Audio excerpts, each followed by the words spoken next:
Hey guys, I'm Julius, of course, and this is Caden. Hey, what's going on? Back with another live episode of the Misfortunate podcast, episode 12. It's been a while since we've done one. Yeah. 8 episodes ago. Yeah, So yeah, we're it's gonna been a probably really have long commentary time coming out. We don't know when. Probably about a week. Yeah, okay, a week. Yeah. It's fair. I'd say.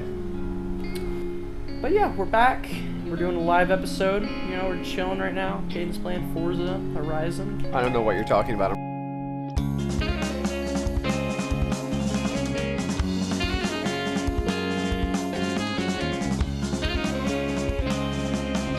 According to the I don't know podcast. what you're talking about. I'm just talking on the podcast. Okay.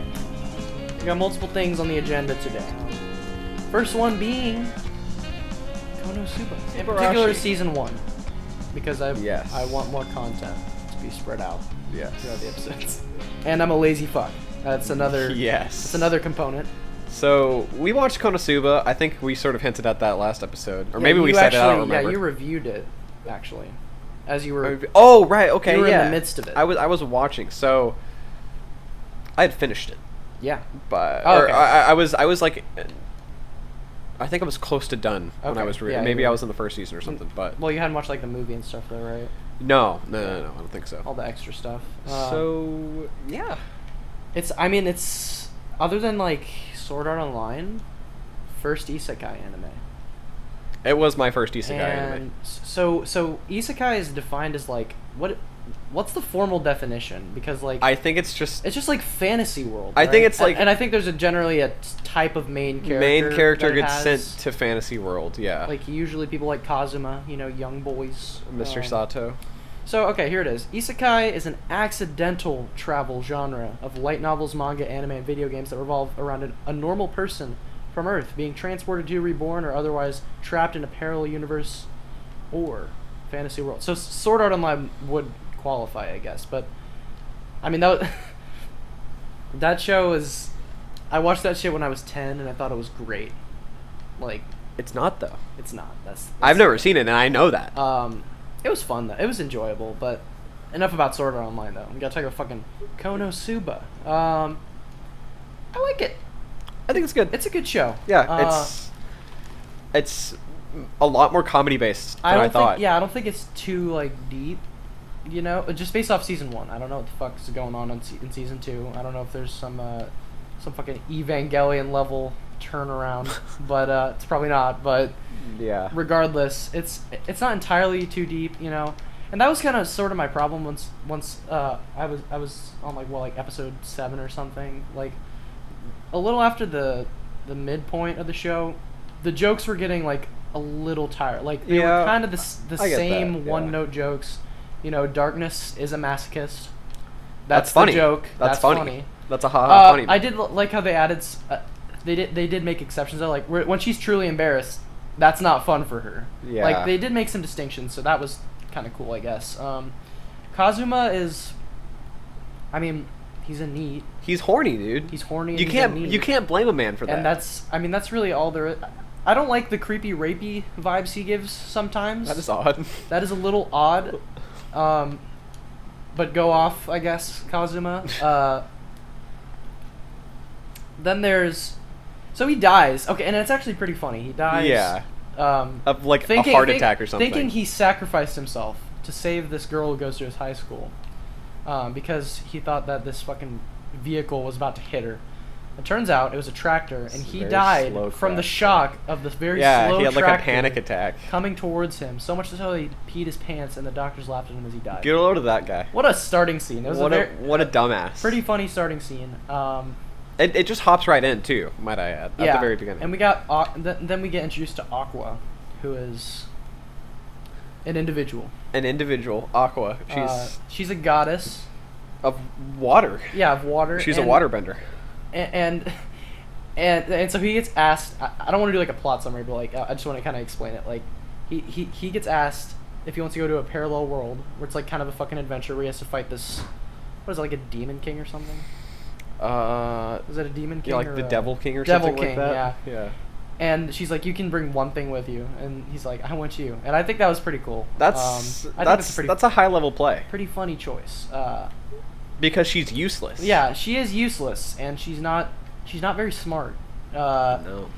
And she kind of annoyed me. I'm not gonna lie. Yeah, I think she kind of wore on. I me. think she was sort of designed to be like the annoying character. No, she was. I think they all sort of had like their big character traits that like define. You know. I sometimes forget that it's basically a video game. Like they have stats. Yeah. And shit. Well, I like the aesthetic that they tried to do with that. Yeah, I like that. I like the idea that like Aqua has quests. really high stats, but she can never.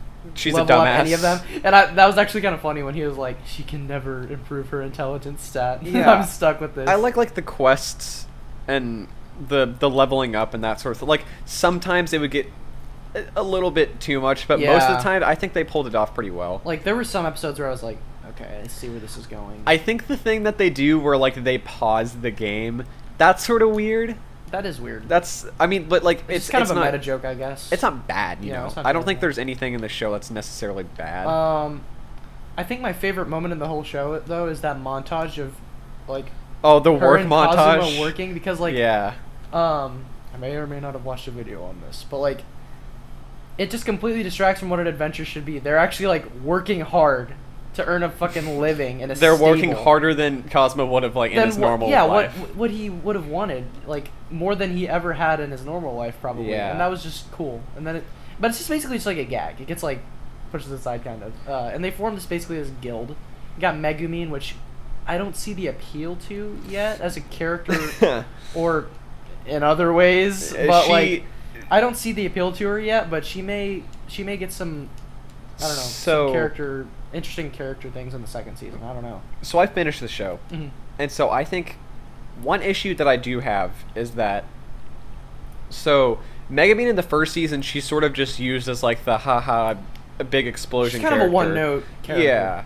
Although she does get expanded upon a little in that she thinks she gets like kind of horny when she uses explosion. Or, like, that's kind of thought of using explosion, which is like I don't even think that counts as another dimension, because like we already have several horny characters, so it's like I don't know if you're really adding anything in that instance. But so my issue is that in the second season they sort of like just give her this random like large character trait that is never really hinted at even in the first season, right? And it sort of comes out of nowhere. And I mean, like, I guess it's really not that big of a deal, because I think there's supposed to be like a little bit of a time gap somewhere in the second season, right? But I don't know. I think that was a little bit off just because of what they were trying to do. Like in the first season, if they would, and obviously I know it's based off of manga and everything. Yeah.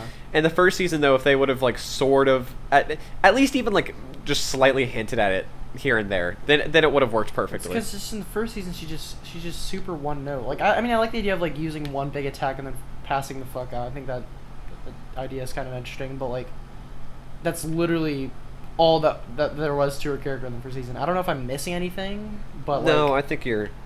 She was just kind of boring to me.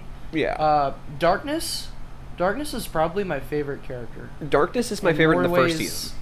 Than one. Well, Julius, what are you trying to say? What are you trying to say, Julius? I'm not trying to say anything. Okay. All right. But anyways.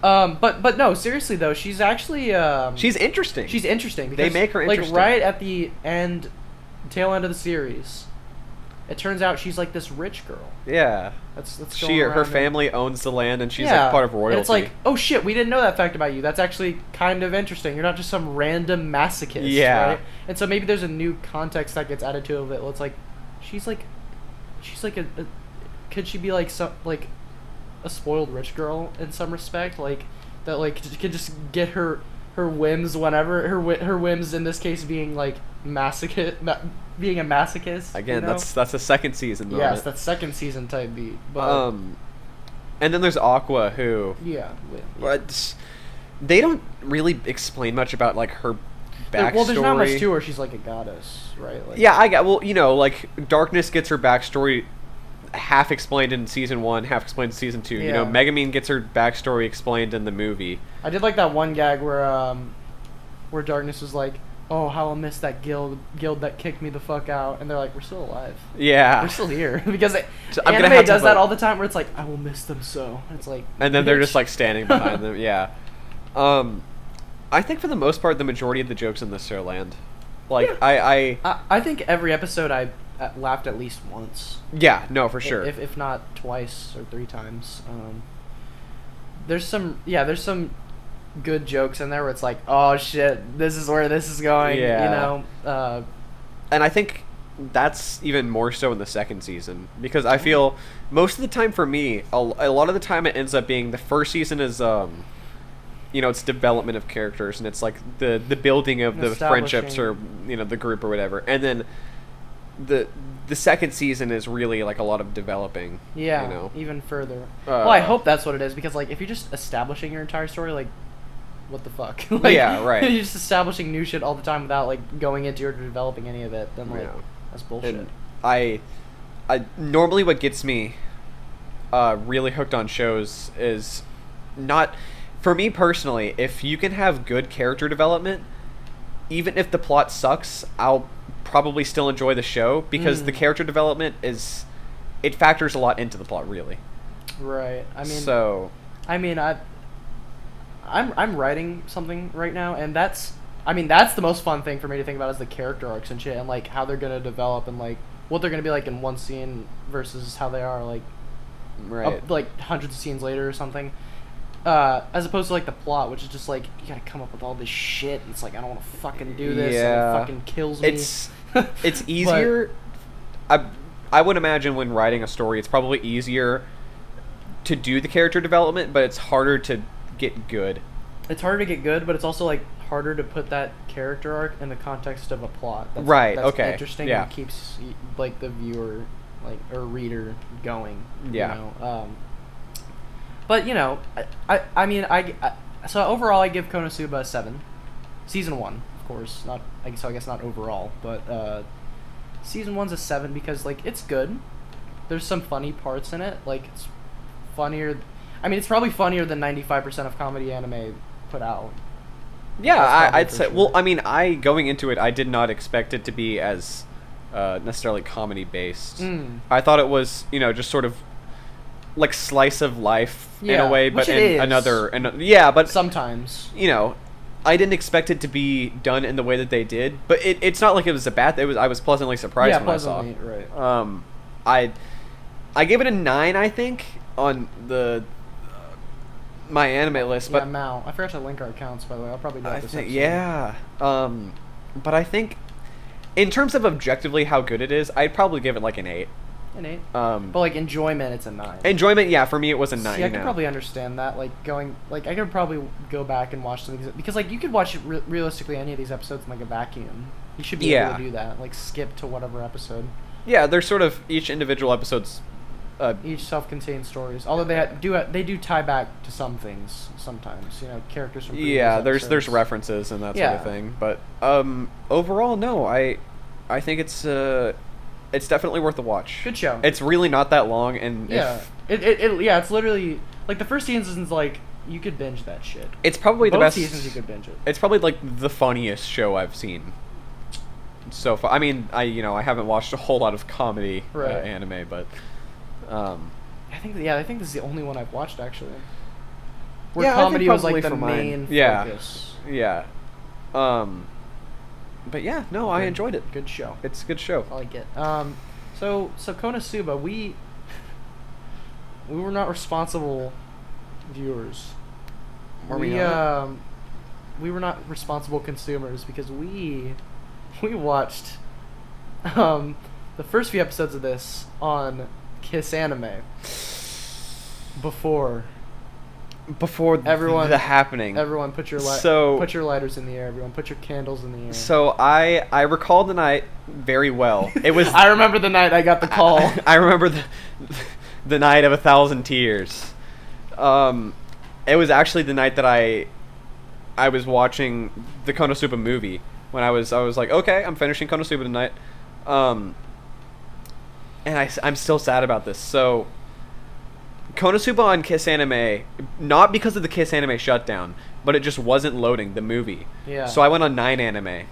Oh man. And I go back to Kissanime, and lo and behold, what appears before my eyes, it really is a bit of a tearjerker. Yeah, because Kiss Anime is Caden's main. Like, it's legendary. It's legendary to him, and like it's his main export of like anime.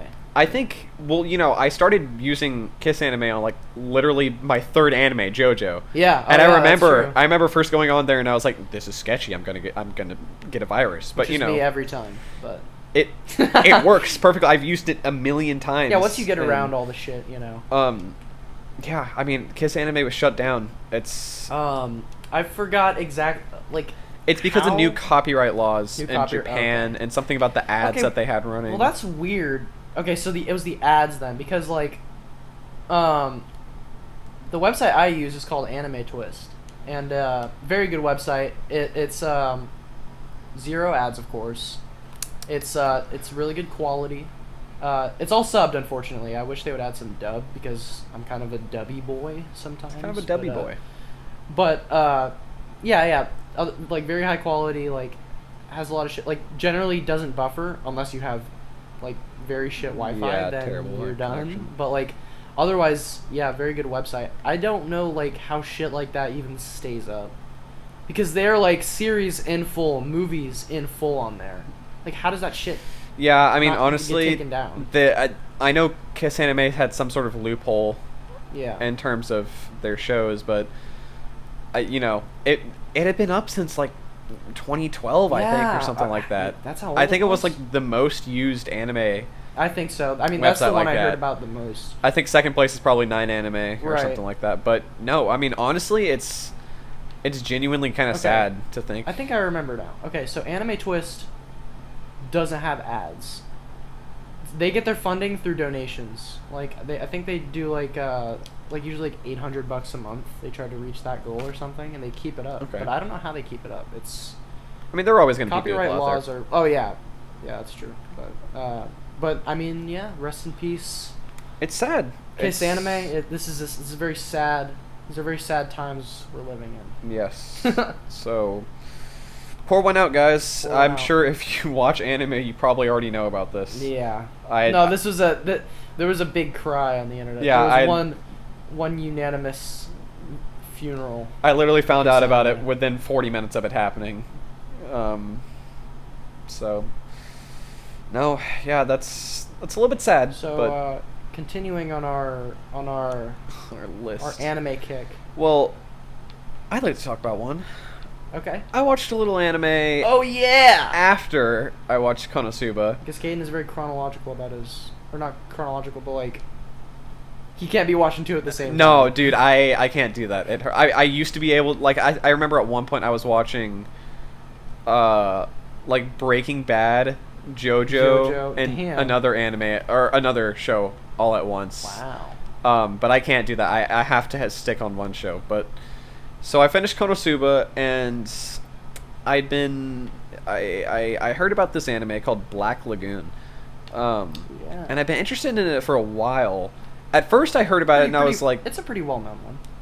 yeah, I think so. At first I heard about it. Not like one of the most popular, but like it's pretty. No, yeah. Yeah. It's pretty known. At first I heard about it and I didn't think I would be super interested in it, but then I gave it a second sort of study, one would say. So I ended up watching it after Konosuba, and I actually, so how they did it is there were 2 seasons that aired like literally back to back, 12 episodes each in 2006, and then there was 5 OVA episodes released in 2010. So I finished all of the original 2 seasons. I just need to watch the OVA, but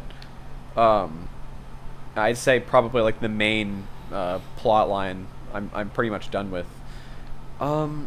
It's good. I like good. So most people, if you've seen it, you'll know it for either the pretty gruesome violence or the fact that in dub they just do not care what they say. Like, I think that's the first anime that I've ever heard them say like fuck, other than like movies. They say the cursed F word. Yeah, but Black Lagoon, if you don't know, it's about a guy named Rock, and I think he's an accountant of some sort for some kind of nerd job. Yeah, some guy like that. Until he gets pulled working in for into the action world, where working they shoot for people and say the F word. working for a big Japanese corporation. Selling it. And one day he's on an assignment on the waters, and his boat gets hijacked by these people in the Lagoon company, consisting of Dutch, this big bulky guy who's like the leader, Revy, who's sort of like the poster girl for the entire show, Deservedly. and the best way I can describe her is just this girl who's extremely homicidal says fuck a lot. And then Benny, type of girl you'd bring home to mom. yes, and then she'd kill your mom. And she would murder your mom. And then Benny, who's this chilled guy who he used to live in Florida until he got in trouble with the mafia and the government all at once. And now he's the tech guy. What a badass. But basically, they take Rock hostage, and instead of going back to his company when the ransom is about to be paid off, he decides to join them because, he sort of figures out his boss doesn't really give a shit about his employees. Yeah. His life is empty.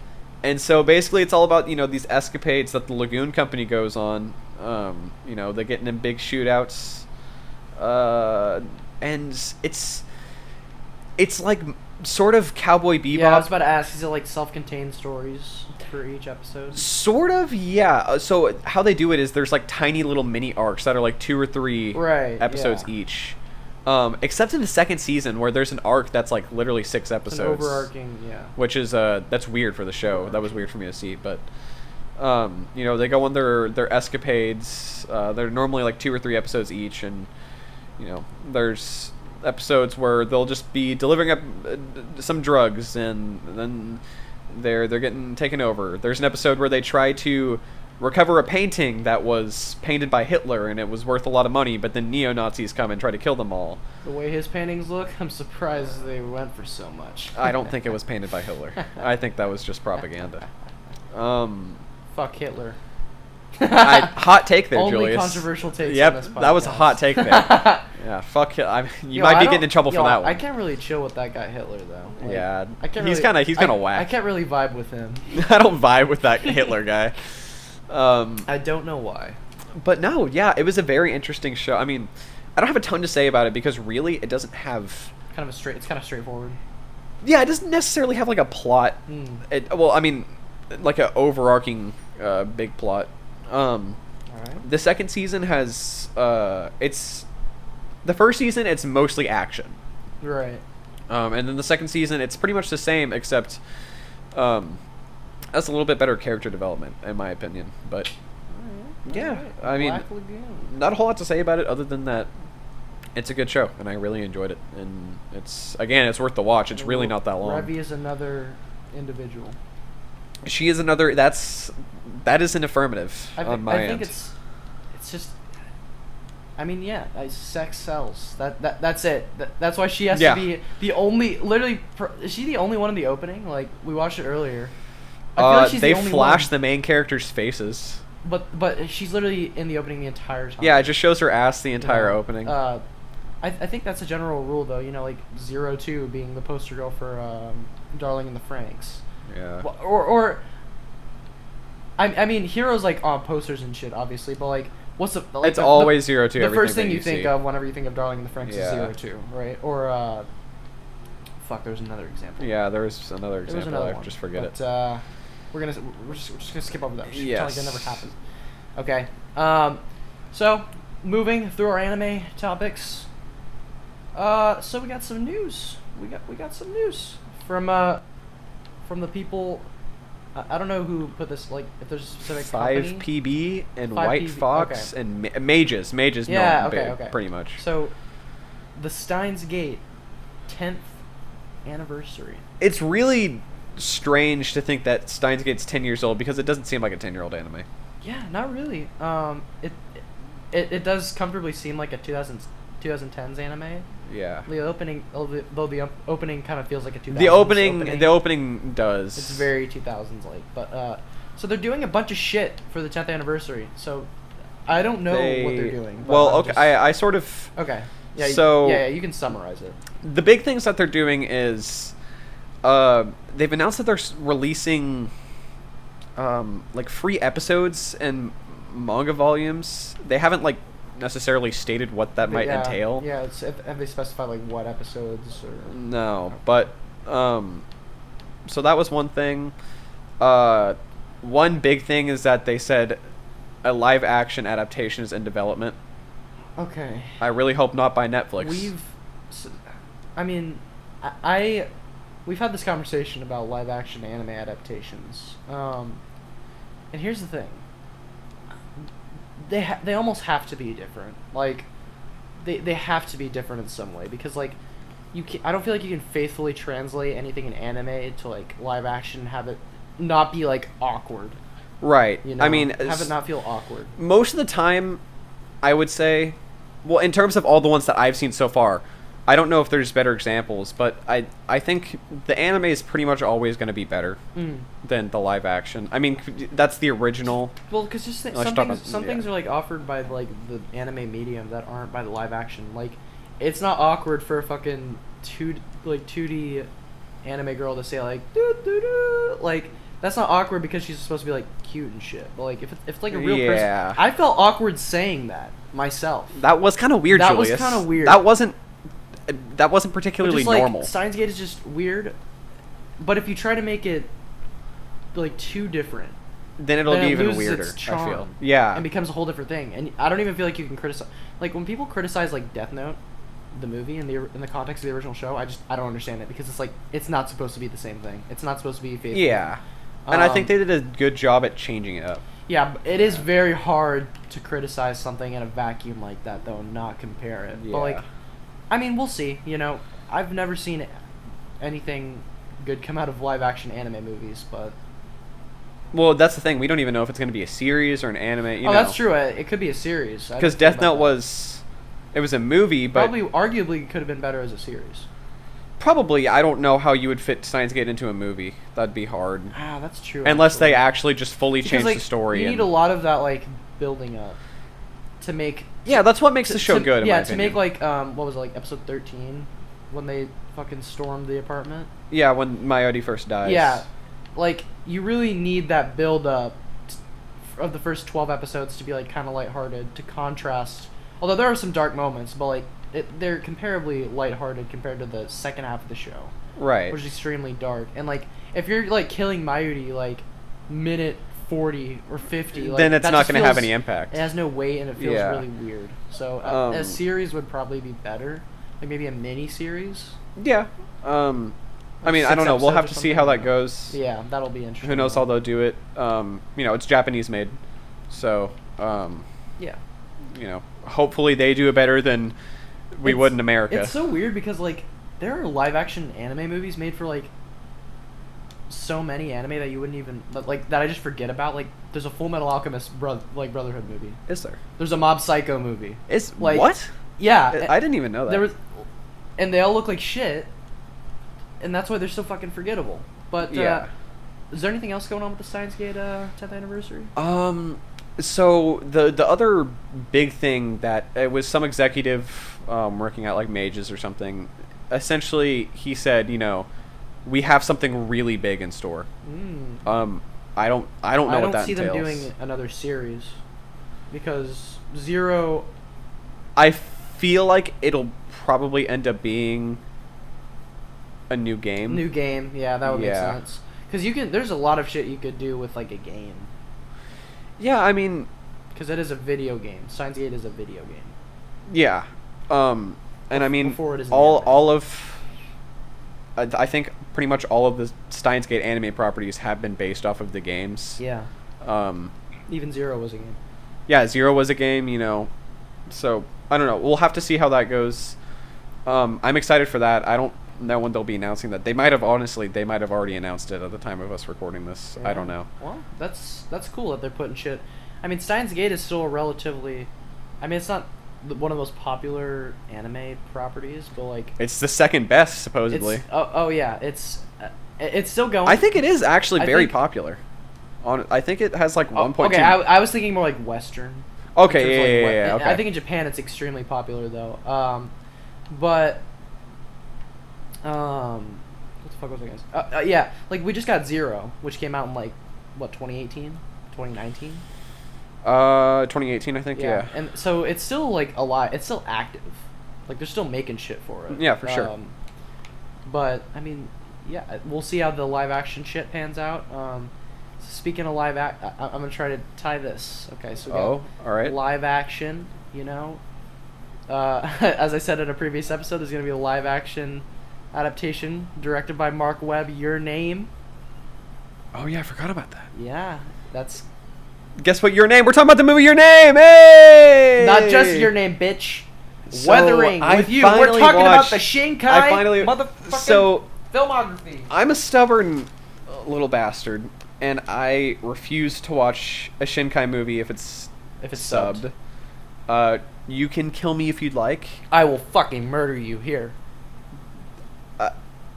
Age restricted. This video is not made for kids. This video is not made for kids. But no, yeah. So this movie, it's. So I guess we should talk about Weathering with You or what do you let's think? Let's talk about Weathering with You since we've already talked about Your Name. Right. We both seen it twice now. We both seen both movies. Well, yeah, I presume you've seen. Yeah. So Your Name I had to more. rewatch it honestly. How many times have you seen Your Name? 3 or 4 now, 3 or I think. 4? Yeah, Right. I think 3 times. But pretty balanced still. I've seen both twice now. So give us your thoughts on Weathering with You. Okay. So Weathering with You. If I'm being completely honest, it's so close with Your Name, so I personally didn't enjoy it as much as Your Name. Not that I didn't enjoy it in general. Yeah, just it's a fantastic movie and I absolutely loved it. Yeah. I gave it a 10. But it might honestly, like, speaking without bias, it might be better than Your Name. I honestly can't tell. Okay. So yeah, I saw this movie when it was in theaters, which is Yeah, you got the best experience. dude, it was great that would be watching it beautiful. in theaters. I honestly am kind of sad that like more anime movies aren't getting put out that are like on that level, because like I would love to go watch that shit in theaters. Like that was super fun. That and Promare were both super fun to watch. I didn't know you saw that in theaters. theaters too. Yeah, those are both really fun. I've never seen an anime movie in theaters. Well, not until Evangelion 4.0. Ayo! It's either gonna Which be doesn't that. exist. It's either gonna be that or the Konosuba dub first. Oh, the movie. Shit. We're gonna see. Oh shit! All right. But anyways, yeah. So Weathering with You, first viewing, loved it. Second viewing, I still love it. It's a great movie. It's beautiful. I give it an 8. What the fuck, dude? That's not high enough. It's an 8. Okay. Here's my reasoning. Okay, so an 8 in my and when it comes to my rating system is like very good. Like Okay. Like 6 is average, 7 is good, 8 is really good. So yeah, I typically rate higher. than you do. 9 is like great, like near perfect, and 10 is just like it's amazing. It's perfect. It's insane. Yeah. It's near perfect, not because nothing's obviously fucking perfect, but yeah. I really like this movie because of how much content it packs in. Oh, dude, it seems also most of it still seeming like pretty thematically relevant. It seems like such a longer movie than it is, but like it kept me entertained the entire time. I think that's a Shinkai thing, because that's the same thing with Your Name. I feel like Your Name is it feels a lot longer than it actually is to me. I think I felt the same upon first watching, but now I watch it and I feel like it's over too quickly for me. Okay. Well, But that might just be because I love it so much. Right. Yeah. But I really so I just like how this movie's divvied up by montages and shit. Oh, that's like my God. I think Shinkai's getting better and better at utilizing the montage as like a tool to like communicate what the fuck is going on. Shinkai montages. And like the songs are bops, and like it's just fun to see like characters progress. And I'm gonna be honest, the first half of this movie is extremely comfortable to me. I don't know why. It's like extremely comfy. Yeah. And it's nice watching this guy like work in Japan for a little while and like living the dream. Not a luxurious life, but like a life where he feels he has purpose and is like happy and having fun. Yeah. Well, the whole time like they're trying to like. In reality, there's like a manhunt for him. There's a manhunt for him for whatever because, like, reason. well, that's like I think they're like a metaphor for like reality, right? Yeah. Like because he can't practically live this life, right? Yeah, you can't live like this forever. Right, and that's kind of the impending like the stakes that come in, like The scary part of it. yeah. And it's the same with what the fuck is the boy's name? Hodaka? Yeah, Hodaka. With Hodaka, it's the same thing with Hina and her little brother. Like, they have to fucking leave like tomorrow. Like, they can't stay in this house anymore. Yeah, like, they've been found out. Yeah, they've literally been found out, and they can, and it's that crushing. Like, he gets in the car with the guy who like lets him live at his house. I don't remember I'm his forgetting name. his name right now. But the guy lets him live at his house, and it's just so like fast. It's like, all right, you're going home. Here, all right, get take out. this. I'm like, kicking you out. And then I think he's just like utterly crushed, and he can't accept it. And that's just level 1. And then like it happens again, like once again. When they stay in that fucking hotel room, and it's like, I just wish this would last forever. It's like, you can't realistically do that. One part about when, God, I forget his name now, but the guy who Hodaka is living with, one part I think is genius about when he kicks him out is that the girl, oh God, what's her name too? Natsumi or something like that? Yeah. She sort of, I think the audience is supposed to be able to relate to her because she comes home and she finds out that Hodaka has been kicked out, and she's like, dude, what the fuck are you doing? Yeah. Like, how could you do something like that? And that's, I think that's very intentional, and it's supposed to cater to the audience. And right, and yeah, that's. It's, I think a lot of it. She can somewhat relate to him because she even like, because she lives with him too, right? And she lives that kind of life for a little while, but like also accepts, but she also like can't accept that like she has to go and get like interview for jobs and shit because she's like frantic in right. those scenes, remember? Yeah. Fuck, what the fuck was I gonna say? What were you gonna say, Julius? Fuck it. Nice one. Okay, I'll just say one of my surface level opinions about this movie. Yo, Grand Escape is a fucking it's a bop. Which one is that? Is that the song that they play when they're in the air? Falling out of the sky. Okay. That shit I makes me rock hard. I didn't understand the gravity. Right. I didn't fully understand Right. the gravity of that scene until I watched the second time. Right. Because it honestly it made me tear up. Like it's Yeah. I got on the first viewing because I was in a fucking movie theater. I was like, oh fuck, this is fucking amazing. Yeah. But we were in my fucking room when Kaden watched it. So, but the rewatch always gives it another like oomph. If it's really effective, then it will. Right. And I mean, like, now it's the same thing with Your Name. I think Shinkai's movies, they're very examinable. Yeah. Okay. So I also rewatched Your Name, so we can kind of, I guess we not necessarily compare the two. Yeah, I'm gonna compare the two. Yeah. So since they're both Shinkai movies and they're pretty similar, to be honest. Yeah. They have a lot of Well, similarities. all of his movies are, Miyazaki is known for his children's movies, Yeah, whereas you know, Shinkai is Hayao sort of like Miyazaki's known for his wholesome 100 movies where the kids have fun and stuff.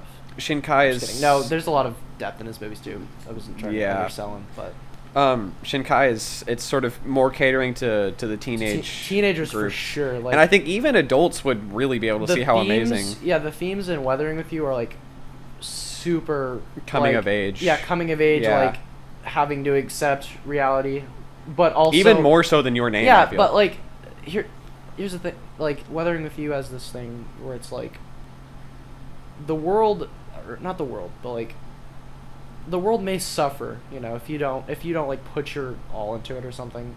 No, that's not necessarily it, but like be happy as you are. Like that's Right. basically what it's saying by the end. Yeah. So here's my thing about Your Name. I don't really understand what that movie is trying to say, and I don't know if it is trying to say anything. And that's not bad necessarily, but like I'm trying to like search my brain for.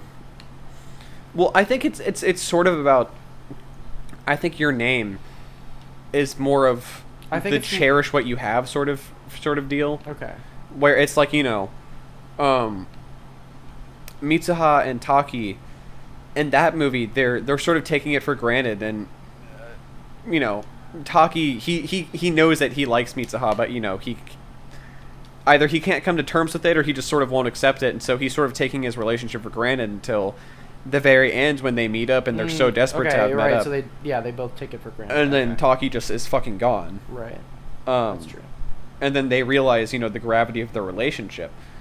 I don't think there's necessarily as big of a message in there's right, because the message, I think it's more about like telling a story than it is right sending a message. The message in Weathering with You is very clear. A lot of the time, it is very clear. I'm not necessarily able to fully decipher the message in a movie until I think about it or I see it again. But Weathering with You, it was very clear to me. Very clear, yeah. Which that's not a bad thing. Yeah. The movie serves its purpose. That's testament to like, it's like you're consuming the art again and again. Like right. That's how it's kind of intended. Yeah. The movie is so visual wise. Okay, so yeah, I guess we can go run down like the categories and stuff. Yeah. Like vague categories. The movie checklist. Yeah, sure. So I mean, visually, honestly, it might be better than Your Name. It's I like every shot is like beautiful. It's so beautiful. So I love how they depict the city, and I think that's what makes it feel so cozy. Sort of watching it. All the rainy Tokyo it's like vibes. It's rainy, like the same. It's the same vibes that you would get if you were to look up like Tokyo aesthetic or something like that. Yeah, like a lo-fi radio station. Right, it's like it's there's dim lights, but it's all very cozy and it's all very warm. I feel like Shinkai wanted to get that across, and he really did it. It makes you very and his animation happy. Staff, yeah. It makes you very happy. And then on top of that, the super detailed shots of the rain and the cars and the city. Holy shit, man. It's insane. It looks really insane. It's honestly like the water little sperm cells moving around. Yeah.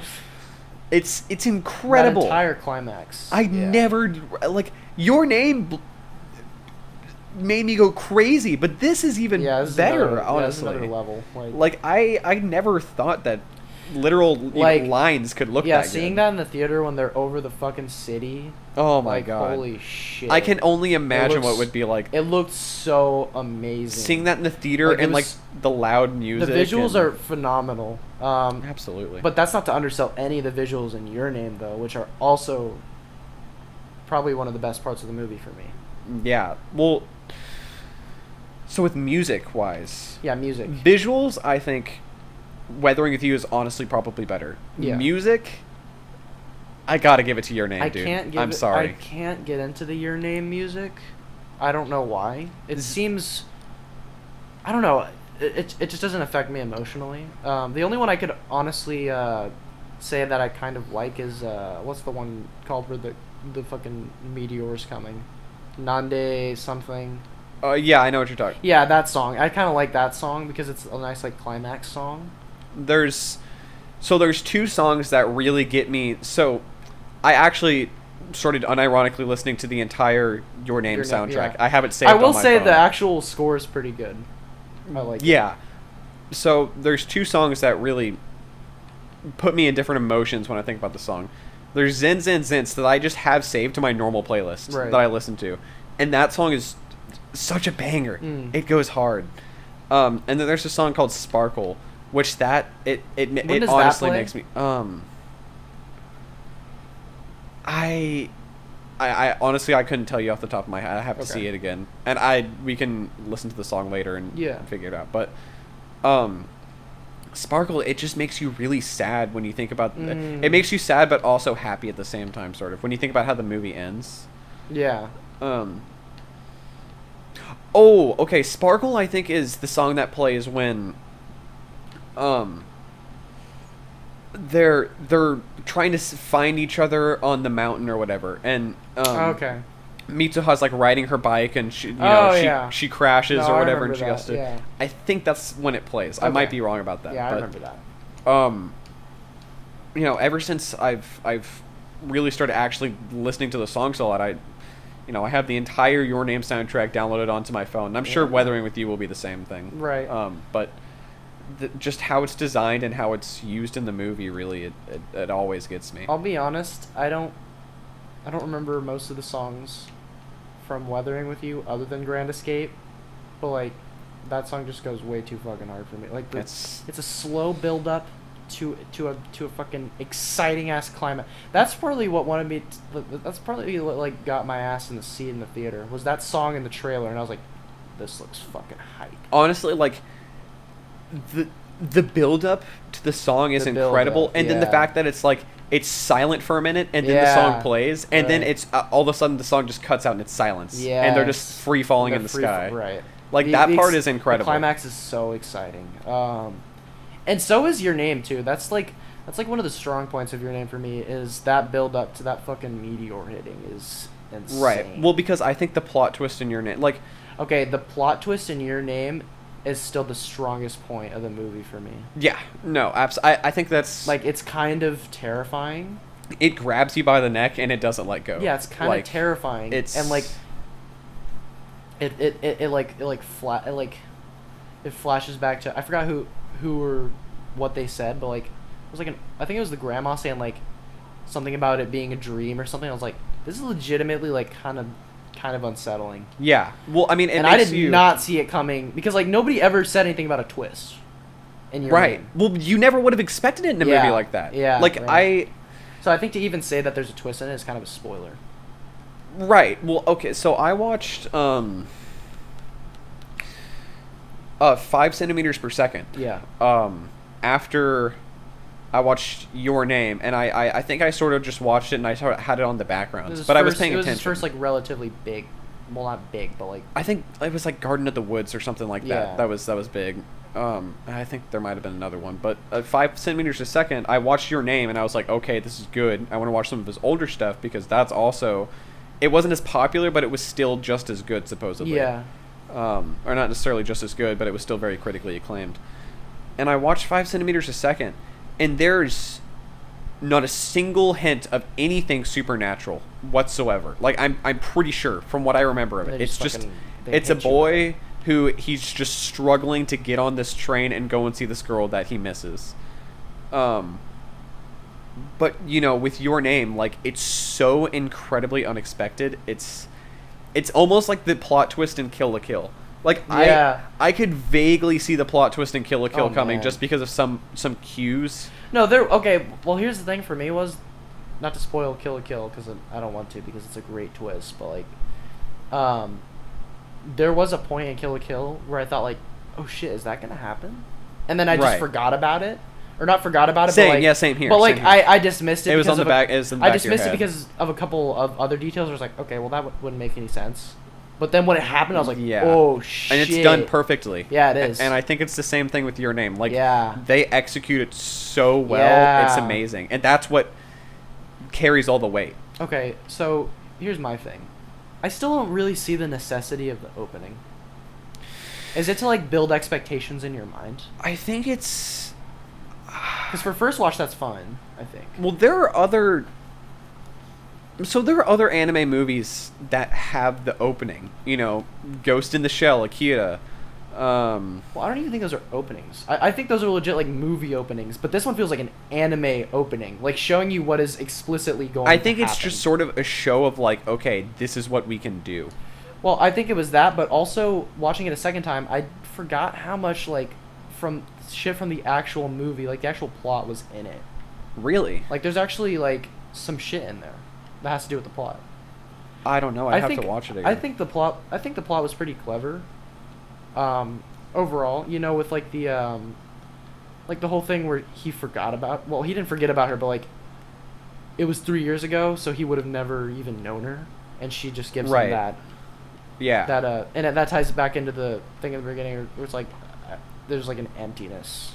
Right. You know, which is pretty heavy once you get. And to I think that's sort of the same weight with Weathering with You, and that like they do a very similar thing in that like you need this person so badly and you come to realize how badly you need this person, but you just never told them, and then at once they're just gone, and That's the thing. weight that is dropped on the viewer, is that the fear of, you'll never Being see this gone. person again. Whether it's whether it's like, well, I think it's kind of similar in both, because like he like they both lost a lifestyle very suddenly, like another life that they were living that wasn't like the orthodox life they were living, Right. They ran away, or whatever like the Taki, case is. like Taki just never went, or well, after He excludes himself from what his life was before, sort of. yeah, but like it was after the night that the meteor hit, or the night that whenever he wasn't going to see her anymore, like for those few weeks that they didn't switch bodies anymore. Yeah. Like the sudden shift of that lifestyle like made him extremely stressed Yeah. and wondering where that life was. Kind of like Horaka, who did not want to lose that life super suddenly. Right. He wanted to keep on living in his like He wanted it escapist. super badly. And that's kind of similar, and that was similar in Hina too, because like, well, but was it like her mother who just died? Yeah, her mom had died Her like mother a year died. prior. She found this like magic whatever, and she just thought she could continue living this kind of life. Yeah, her life with just her and her brother. And Yeah, the right. friends backing them up. But yeah, I mean, and there's just a sudden shock to them of like, you can't live this life anymore. right. But like, they learn in the end, like, sometimes you gotta be doing shit, but like, you can at least choose to be happy in it. Right. And there's the whole thing about Hina being a sacrifice, Yeah, like I mean, sacrificing herself, and it's like, you don't have to sacrifice yourself to shit. Just like be happy. right. That's the kind of the conclusion that they both reach at the end. It's like, I don't give a fuck if I don't sacrifice myself and the world is fucking ending. Like, like, I want to be happy here right now. I don't live like, for the world. I don't live as a human sacrifice. Right? Yeah. And neither does Hodoka. Yeah. But yeah, I don't know. I think we pretty much covered all the bases on that. No, okay, well, before Unless we... you want to talk about something before we end, I wanted to talk about, like... I wanted to talk about my thoughts on Your Name a little more. Your Name is a 7 to me. Really? So the presentation of Your Name is really good. Like, Yeah. on a surface level, I feel like I should really like this movie. But, first of all, this is just, like, a personal thing, but, like, there's stretches of this movie where I just get kind of bored. Like, that's just, like, a personal thing, though. Like, that's really just me. It's not necessarily an objective criticism, more of a subjective one. Okay. Although I don't think that I don't have any objective criticisms. But, like... Yeah. We don't want to get into that whole shit. My problem with Your Name is the way that it treats, like, some of this, like, the side plots and the side characters. Like, I'm trying to think of the side kind characters of in Your Name. casts them to the side, almost. You mean like Mitsuha's friends? Mitsuha's friends, like, her dad, like, Mitsuha's dad, like, that entire thing gets kind of dropped and never talked about again. Well, she sort of comes to terms with her dad, in that one scene where she grabs him, by the tie or whatever, and she's like, "Hey, I can make my own decisions. I don't need you to be dictating what my life is like." That's true, but, like, I thought it could have been more interesting if they went a little more in depth with, like, her dad, because they kind of just, like, reveal it, and they're like, "Oh, This is what's going on." He was depressed Yeah. because the wife died."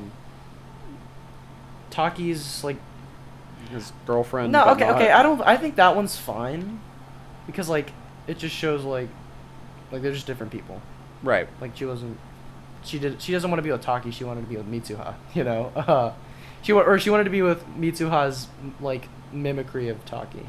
Right. Not mimicry even. Like, she was a completely different person. She was lesbian. Is what you're trying to say? Yeah, that's what I'm trying to suggest. I don't know. Maybe this just didn't feel like as important to me as, like, say any of the side characters in, like, Weathering with You.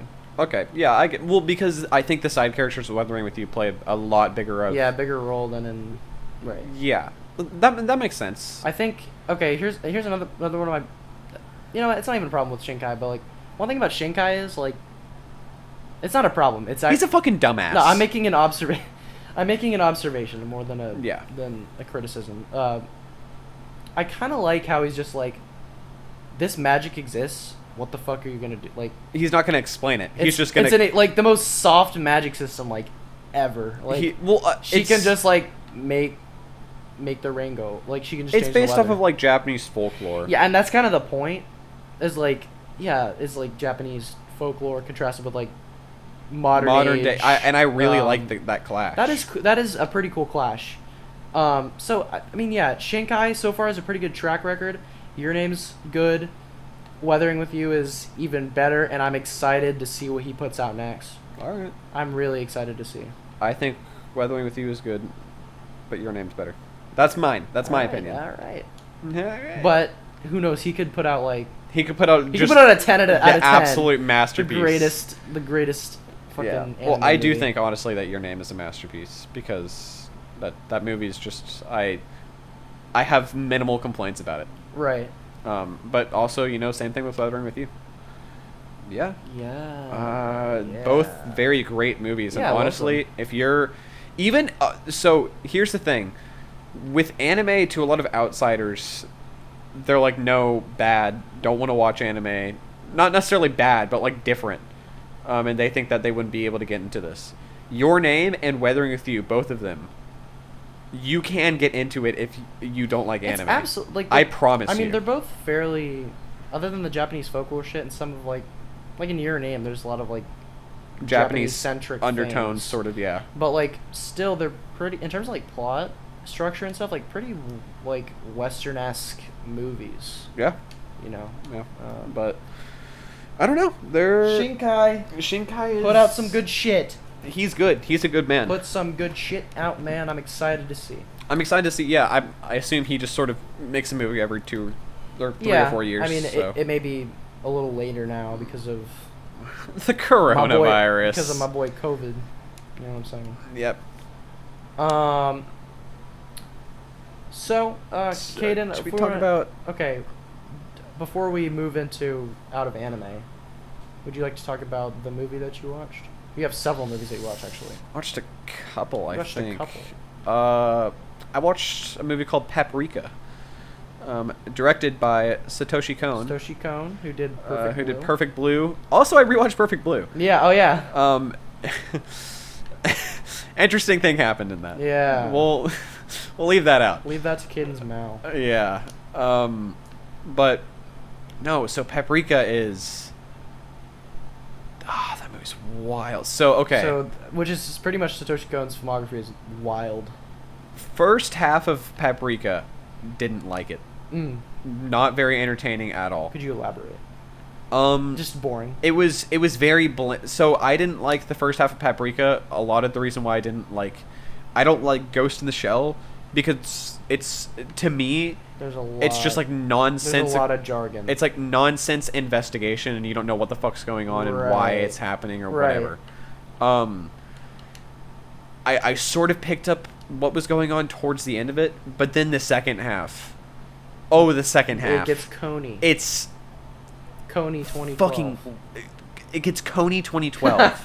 It's fucking Coney. wild. It's essentially the best way I can describe it is saying like in Akira when Tetsuro is shit gets fucked. Tetsuro is like high or whatever on the drugs and you see in the giant teddy bears. Yeah. Oh my god. It's that but just the entire second half of the movie. Oh, and it's absolutely insane. One of the main characters becomes brainwashed and bad and he turns into a giant like rock'em sock'em robot. Satoshi Kon tends to do that. Like shit will get just absolutely wild at the yeah end. And I mean like it's with, like Perfect Blue. Okay, but even second half Perfect Blue, holy shit, that's crazy. It's so crazy and confusing. Yeah. But no, I mean Paprika honestly, like I wouldn't say it's anything spectacular.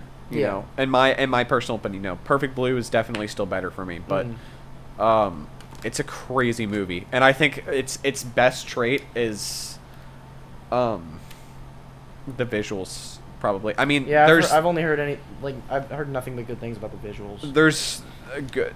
Well, fun fact, Paprika is what Inception is based off of. Oh yeah, I've heard a lot of comparisons to Inception, Yeah. but it also Well, because inspired. Paprika- I've never seen Inception. I was Really? planning on watching it. That is, in my opinion, the best Nolan movie. Movie? Not my favorite, but the best. What is the best Nolan movie for me? My favorite is Interstellar. Interstellar is extremely good. Yeah. I guess Dark Knight. I mean, that's kind of the normie opinion. Yeah, That's the yeah. normie opinion, but What, that movie goes hard. Not The Prestige. What? You don't like Insomnia? I've never seen any Nolan movie. Memento? Other than, I've never seen that. Memento's actually good. But But anyways. yeah, I And mean, I want to see Tenet. Oh, of course. I need to talk to you about that after this, actually. Uh-oh. So, basically, the plot of Paprika is it's this woman, and I think she's in like sort of a technology branch of the government or something like that. I don't trust the government. And essentially, by day she's involved in that, but by night she is a dream investigator. A fantastic dreamer. If She's you a will. fantastic dreamer, if you or will. Fantastic dreamer. Yeah. Essentially what she does is she goes and she solves crimes in real life by going into people's minds and talking to their subconscious. Nice. And figuring out the details. I mean, is that not literally Inception? Is that Sort of, literally- yeah, sort of. Oh, but they do other shit. Right. Is it like Inception? Is there like levels? There are like levels, but it's not like It's like more the confusing. dreams. It's not as concrete. It's more confusing. The dreams sort of meld together, sort of, Oh, and nice. so you're getting aspects of different people's dreams and each other. What would you? but, Are there like horror elements in it? There's definitely some scary parts. Because I know Satoshi likes his horror. It's not horror. So the thing is about this. Is it a psychological about this, type beat. They don't cuss. There's no violence from what I can think of. What? The only reason why it's rated R is because it shows her tits 3 times. That's what we like to see. That is what we like to see. But why do you do that? Like, what's the deal with it? What's the deal with it? But no, I mean, it's basically this guy in the branch steals this device that allows you to go inside people's minds, and he starts fucking with people's brains, and it gets a little bit out of hand. Fuck. All right, situation gets a little bit crazy. Little bit crazy. It's a little bit upside down. A little bit wild, a little bit fantastic, one could say. Wait, say that again. But no, I mean, it's nothing spectacular, but It's it's a decent. What did you rate it on that? Decent movie. I gave it an 8. Okay, that's solid. Which sort of means For you, that's pretty average. Yeah, for me that's like I'm not super biased. It was a decent watch and Decent, it entertained me. But the second half is really what got me hooked, because Right. there's some incredible visuals, and like Inception literally, I kid you Hooks not, them. like shot for shot sometimes takes the scenes out of that Nice. movie. Nice. And They're paying homage, it's or a as I good used movie. to, or as I used to say as a kid, homage. They're paying, Homage. They're paying homage. the homage, yeah. Some people say homage. What are you, British? I was paying homage. Homage. No, I like homage. Homage. It was a homage. Yeah, it was a decent. And you movie. also watched I also a watched film by the great Miyazaki. my first Miyazaki oh, yeah, your film. first Miyazaki movie. So, originally, I was planning on watching Nadia. Got about 10 minutes through that one. Wait, what is that? Nadia, the Secret of the Wind. Oh, no, Nausicaa? Nadia. No. Okay. Are you talking- Nausicaa. Okay. I was getting No, Nausicaa. Nadia the movie and Nausicaa the movie. Right. Nazca of the Valley You got of the bored. of Wind. Yes. I don't think that one's generally favored in the Miyazaki canon. So. What inspired me to watch it is because it was on HBO Max and it had Shia LaBeouf as a voice actor. Uh-oh, Shia. But for the voice acting, you could tell because of the voice, like the people who were in the film dub, it was like Patrick Stewart, Shia LaBeouf was in it, so that means it was vaguely new. Oh, dude. But it sounds like Miyazaki movies get fucking star-studded. I know, casts. it's Am I crazy. right? Like Howl's Moving Castle's got Christian Bale. The Wind Rises has they have a few people in the John Krasinski, Emily Blunt. Is Matt Damon in that? I feel like Matt Damon's in Matt Damon's in a different one, I think. Yeah, I think he's in a different one. But like they get like pretty high tier actors. Yeah, but so because it's so critically acclaimed, I guess. Yeah, so I was watching Nazca, but the dub, it's new, but it actually sounds like it was recorded in the 80s. Oh, that's not good. That's not what we like to hear. So then I was like, okay, I'm looking for a little bit action-packed flick. So I watched a little movie called Princess Mononoke. And let me tell you, that film did not disappoint. It was great. That's awesome. It was. You can definitely tell that Ono and Miyazaki are friends. It was action packed, huh? A lot of shit in it. The main character is like a sniper bow and arrow guy, and I'm not joking when I tell you, he fires an arrow and he just clean chops this guy's hands off. That's fucking unorthodox for Miyazaki movies. And does it. For the guy who made Totoro. Yeah, and decapitates like 3 people. That's and fucking there's awesome. just blood and shooting and have to swords. Check out this movie.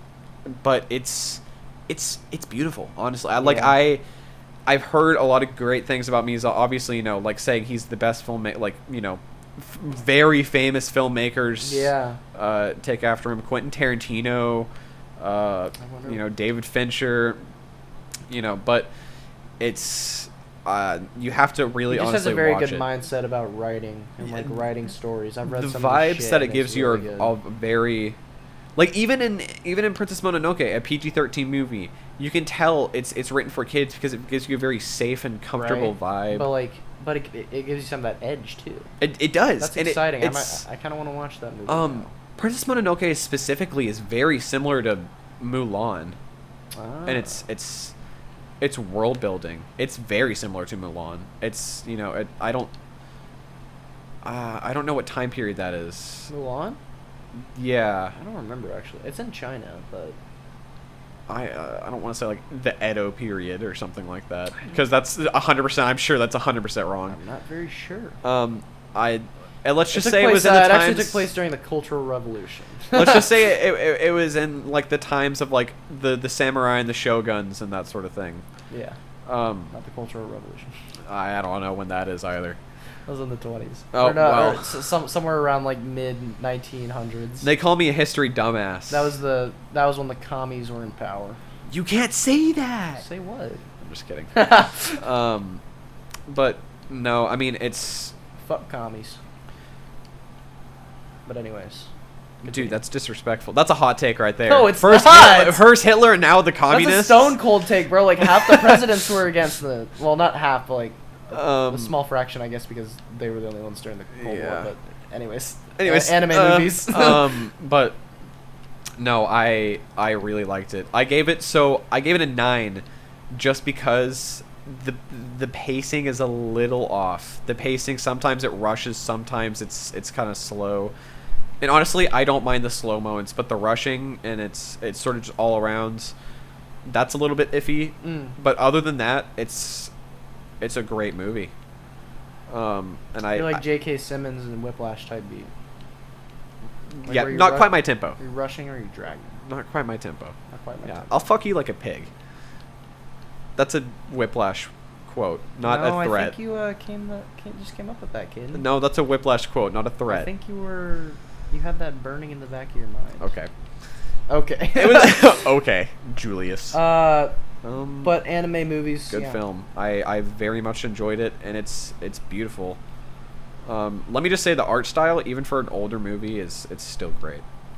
Just for a short for a short second. Shout outs to Promare. Rewatched it. It's still great. Is that the firefighting anime? It's the movie about people who put out fucking fires. So yeah, that sounds like the firefighter anime. By people called the Burnish. The Burnish. Who just blow Fire up. Force the movie. All right, guys. No. Okay. Do not compare. Do not compare. Do not fucking compare it to the greatness. So, moving a little bit away from our anime. normal. We finally made we've it. waited months for this shit. We created this podcast for news, not news. actually for. I mean, we comic haven't book talked news. about like any of that shit anything in a other than long anime time. in a while because Yeah. nothing's happened. Nothing has Nothing fucking well, happened, it's COVID. and Yeah. we finally got We some get some news fucking. Well, in we the talked form about D3. E3. Like no, we talked about E3 and D3. What is D3? Or wait, is it D3 or D? D23. D20. D23. D23. Yeah, D3. We talked about that in like episode 2. Yeah. Like. It's been a long It's been while. a long time, but we're DC back, baby. Fandome is here, boys, and we got Dumbass name. Okay, I see it every time I try to search it up on YouTube. It says DC Fandom. So like, It's called the Fandome. Why would it be Like why? dome, as in like a like stadium what? dome. We're gonna make you give us dome? Like, Is it in a dome? Does it take? Please don't. sorry. Okay. This is not made for kids. This is not made for We kids. have to YouTube. clarify that. every Demonetize us. We dare you. We're not even We're not even monetized. making money. We don't make money off If of we this. did make money, we wouldn't be. Please making, donate to our If we did make Patreon. money, we wouldn't be making a cent. Please We would not be donate to our making a cent. Patreon. We don't have a Patreon. We are not starting a fucking Patreon Please until give us we money. get more than like 30 fans. Please give us money. 100. I don't want to set the because like having a fucking Patreon up and nobody buy it is embarrassing. Yeah. Okay, that's fucking embarrassing. I don't. That is embarrassing. No. But anyways, back to DC Yeah. Fandom. We So got some news. We got some news about DC. And We you need to know, have our own like jingle I when we think have news. There's a pretty good fraction of our stuff that's not anime is superhero shit. yeah. We talk the a comic lot book about comic book super. I mean, I don't. shit. I don't. We're a little bit of nerds, guys. Okay, I don't read comics though. I don't When was the also- last time you read a comic? I've bought like maybe 2 comics. I don't in even my buy life. like I bought like a Moon comic, All a of Moon the- Knight comic, and like a Deadpool comic. anything once. that could be considered close to comics that I read are like graphic novels, like any of the like I've got several Batman graphic novels. I've never but even I'm not, read a I'm graphic not, novel. Like I'm not reading like you've never read a fucking graphic novel? No. Did you go to library in elementary school? That's no, all are we you were kidding picking me? up. I've never ever That's all checked we out a were book from picking the up. library in my entire school library. Bro, let me Bone add. was hard. Bone, dude, don't get me started on Bone. Bone I never want to hear about that in. shit again. I Bone hate went that. in, bro. God. I remember I learned the word bastard from that. What? And I was like, "Ye bastard!" in the middle of 2nd grade, and they're like, "Julius, That's like the don't say that." that's like the equivalent of Sonic or Shadow the Hedgehog saying "damn." Damn. Damn. Whoa. Whoa. Whoa there, buddy. Or Or in the Teenage Mutant Ninja Turtles when Raphael goes, "Damn, damn." in the movie? In the Or in the- original movie in the 90s. Damn. But that's neither here nor That- I'm that's- just so you've never checked out a book at the library. Not the school library. I've probably checked out like. Wait, but weren't we required sometimes? If we were okay, let me rephrase that. I've never read a book from a library. Oh, so you just like I've checked it probably and checked you're out like okay.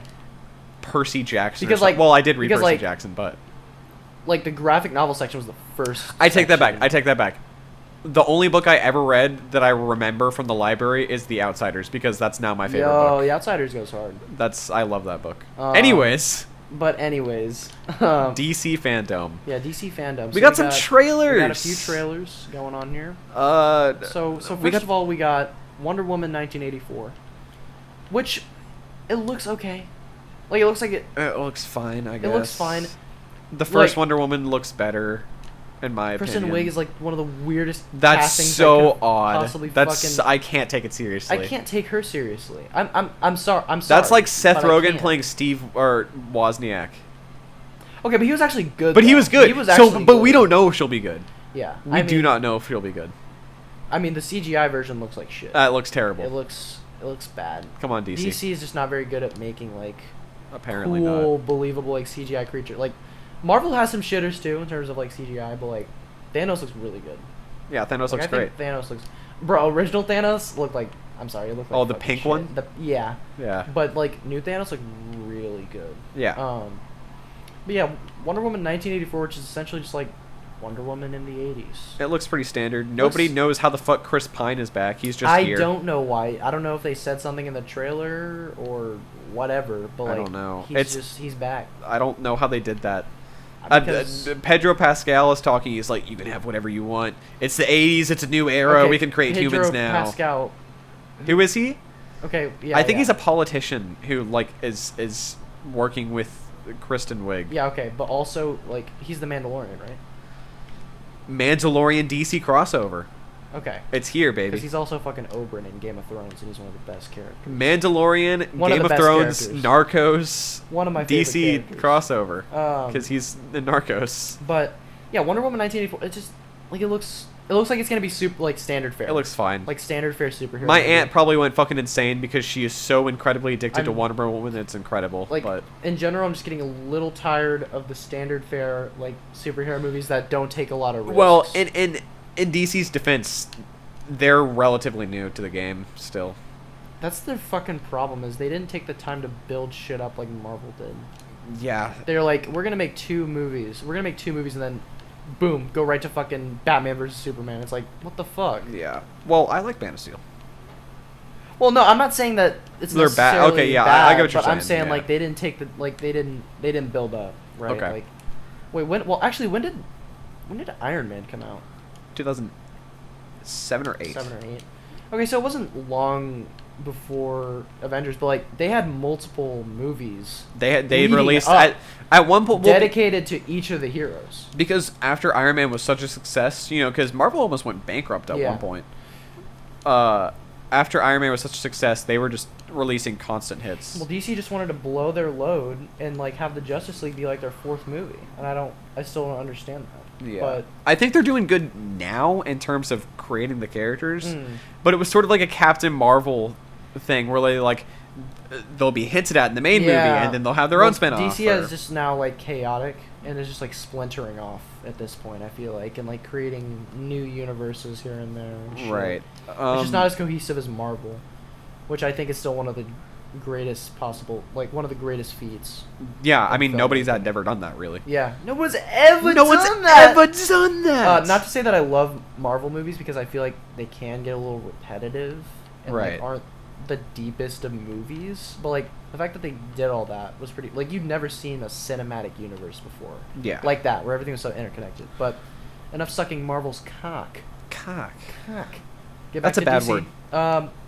So we got the Justice League Snyder Cut. I love this one. Okay. Let's go, boys! Okay. The Snyder Okay. Cut is out. Let's go. The fact that this movie ever came out in the first place is a feat of mankind. it is. It's It's a sheer testament to the the fact that it willpower was of people on the internet. it was who will willed retweet some into things. existence by DC fanboys. They made a Snyder Cut rap. That's how dedicated they were. Did they? Yeah, and it was hard. It was hard, man. Uh, Okay, so the trailer. I've that's never seen Justice League. So you don't get the impact of that trailer. I don't. I don't get Okay. it as much. So, pretty much, let's do some lore. Okay.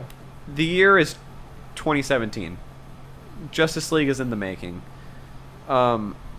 Director Zack Snyder. Zachary Snyder. Zachary Snyder. His daughter died. I I forget think it was how. from suicide. Okay, so yeah, she committed suicide.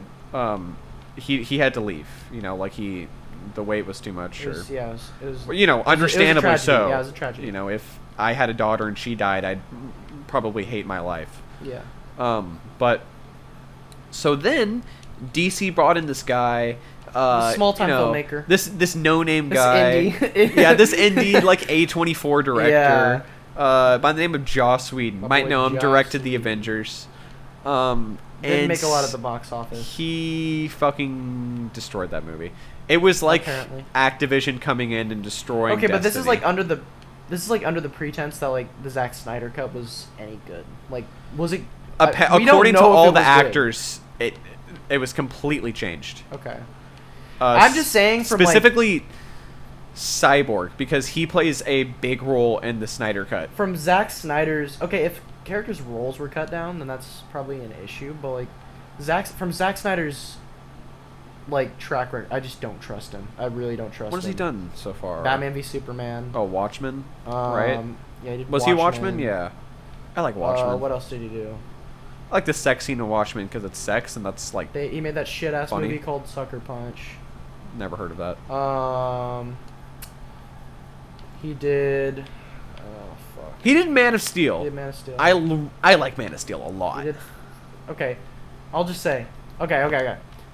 So I think overall, like all of his other shit's fine. Not track record necessarily, but the way he handled Batman versus Superman. That's what I have issue with.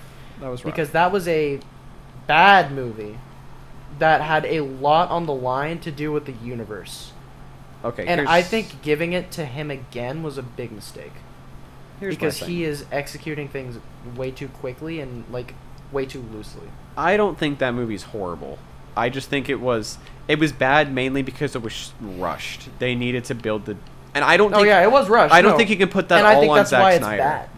I don't think you can put that necessarily all on Zack Snyder. But I think there is a lot of choices that he makes that are like very like just over the top. Okay, yeah, I get that. And like, I mean, he didn't commission the movie. Super dark, you know, without like having any real depth.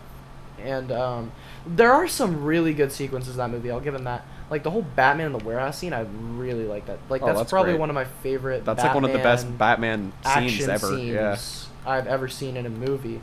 But otherwise, yeah, like like even if it were rushed and like if this movie were in a vacuum, like it's just extremely boring and just like it's just like very heavy-handed with like, oh, they're fucking holding Superman's corpse and he's dead. This is so sad. And we're gonna have a fucking 9-minute funeral for him, and it's like we've literally spent 2 movies with this guy, like.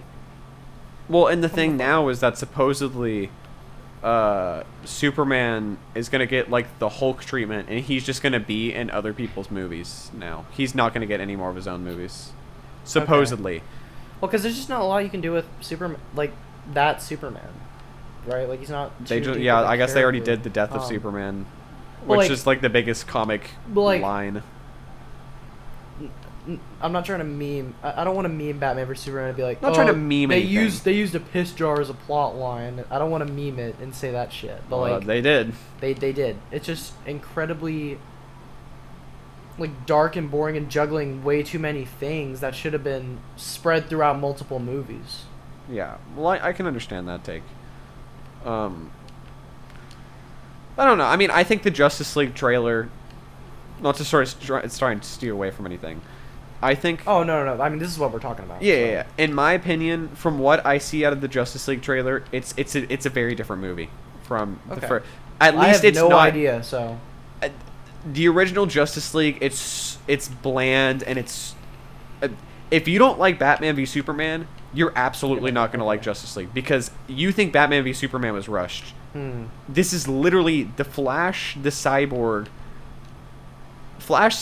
and Aquaman's first movie.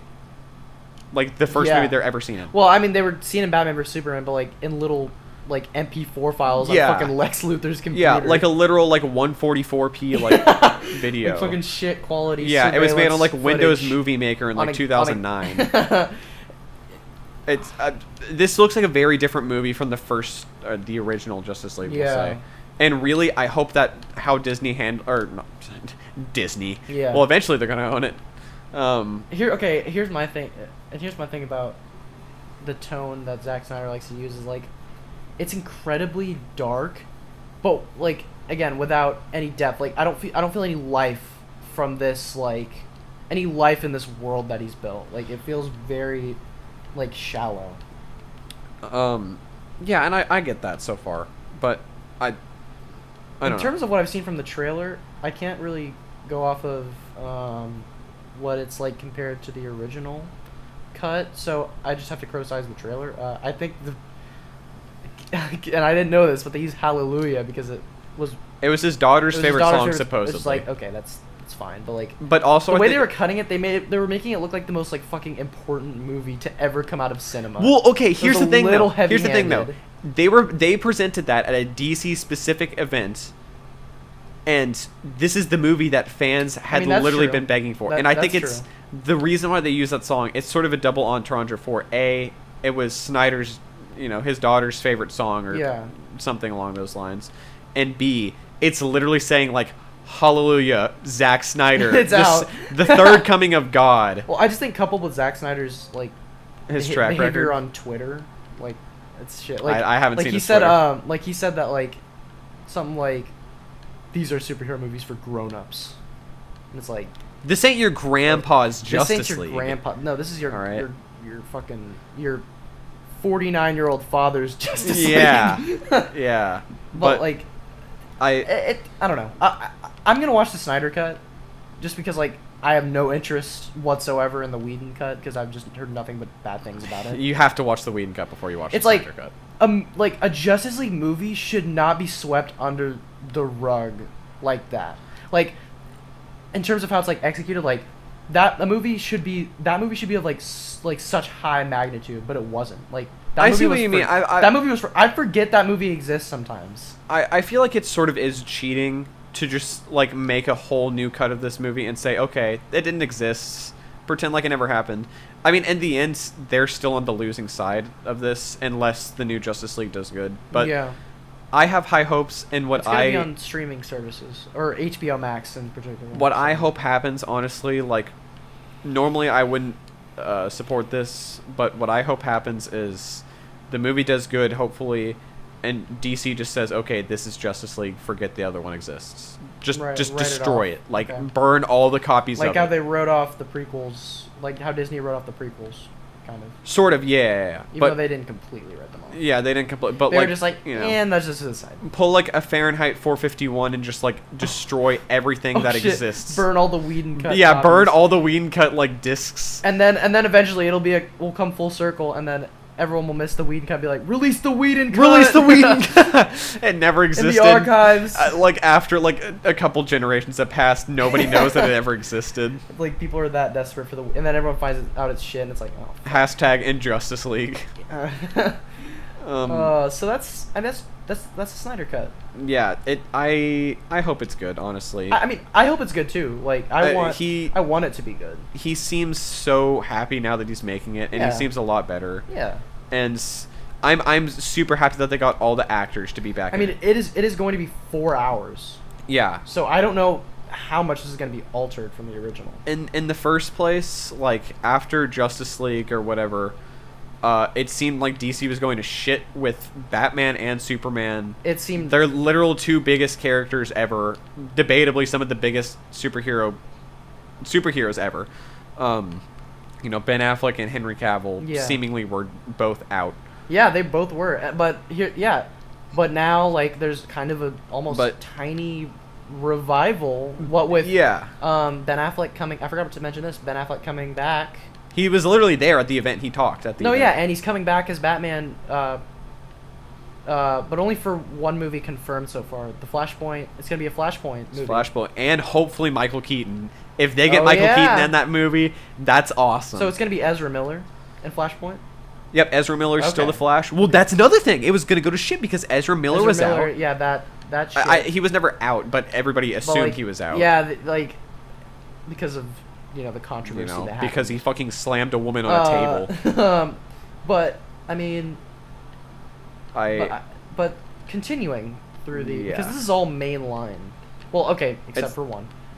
So we got the Suicide Squad, which I'm just gonna wait. I can't say anything about it. A, there's no official trailer, and B, like I just need to reserve judgment because like this is a James Gunn flavored movie. It's DC, but also it's James Gunn. Gunn flavored. He's amazing, honestly. Like he's awesome. He's not given me reason to doubt him yet. I liked both of the Guardians movies, Guardians 2 in particular, and I think it's probably gonna be interesting what he does with all these fucking obscure ass characters. I personally hope he kills them off a lot. Like kills them off by like halfway. I through personally the movie. fucking hate all the characters, and I want them to die. No, but like, wouldn't that be hilarious? That like, Yeah, you just it have would this be huge funny. lineup, Yeah, and they're all well- murdered within the first like hour. That would sort of be a good way to get rid of Harley Quinn, but I feel like DC's Because issue is there are too many people, and I don't feel like there are way James. too many people. I don't- 100%. Like People are gonna die. people are going to die. And Like- I just hope it happens in an unexpected way. You know, like what the fuck is this monkey doing here? I don't know. What? But, like, What is that creature? It's a weasel. Weasel? It's a weasel. Yeah. I am What is excited- this chimp doing in my fucking I'm movie? excited to see some like Margot Robbie's. Obviously, I think Margot Robbie's like the perfect cast for Harley Quinn. Oh, absolutely. Like I think she's just perfect. She's so good at it. She's actually so good at it. And she was one of the highlights of Suicide Squad, along with Will Smith, which I'm kind of sad he's not coming back. Understandable. I liked him as Deadshot. It's understandable. What are you fucking talking about? After that interesting film. Oh yeah. Okay. Wait. What do you think about Suicide Squad? Because I hate Suicide Squad. It's a really bad movie. I don't hate it. I think it's Nah. For me personally, I'm the kind of guy who can get entertained. Here's my philosophy, and I've said this multiple times today already. I can get entertained by anything that's not the original Tron. Anything. Anything that's not the original Tron. Sit me down in front of anything. If it's the original Tron, I'm gonna fucking murder you. This is the first law of Caden's Yeah. movie watching, movie going. If it's not though, I'll be entertained by the vast majority of things. So it's Yeah, I thought Suicide Squad was really bad. I but was I think entertained. James Gunn can possibly pick up the tempo he a could, little bit on that. yeah. And like, nobody knows if actually- it's even in the same universe as Yeah, before. Like what the universe deal is, right. which I wish they had established because I feel like that's very vital. Here's my problem with this, like Suicide Squad, and this is why I hope that James Gunn just like fucking kills half them off because they're useless. Like half the characters in Suicide Squad just ended up being They're extremely forgettable. utterly forgettable and useless. What the fuck is Polka But the Dot thing Man? is, they're all alive by the end, and they like serve no purpose. But also, Captain Boomerang, baby. yeah, but like also they were built up, which is like, Yeah. why would you build them up if they're not gonna do shit? Like Katana literally did not do. Well, jack shit. okay. That's because we need to release the Ayer cut. Oh my. Release the David Ayer cut. We're not gonna start doing this for every Katana fucking was the movie. main character. No, she was not. Yeah, she was. I believe him. No, she was the don't. main character. I believe Fuck David that shit. Ayer. Okay, okay. I mean that may be a problem because I think there was a lot of studio interference There's always studio interference. because there were reshoots to make Suicide Squad funnier. Here's another fucking problem with that movie is they play a song in the background every fucking minute, like a song. I a minute. guarantee you they blew half their budget on the soundtrack. Yes, because They like, bought. I remember there was a scene where it was like 1 minute it was like a classic rock song. I don't know if it was they had CCR in there somewhere. And then the next minute it's song. fucking Eminem. Two trailer park girls go around the outside. It's like what the fuck is going on? They bought Sympathy for the Devil only to use it for like 30 seconds. And that was probably arguably one of the only good uses. It has a great soundtrack if the soundtrack lasted for longer than 10 minutes. If the fucking soundtrack wasn't changing up the songs every 30 seconds. Yeah. But I don't know. that's neither here nor there. I don't- Suicide Squad. It looks fine. So far, it could either be fine. It could be fine to great. I don't think it can be terrible. It doesn't look like it's bad so far. I don't think it. It looks like everybody.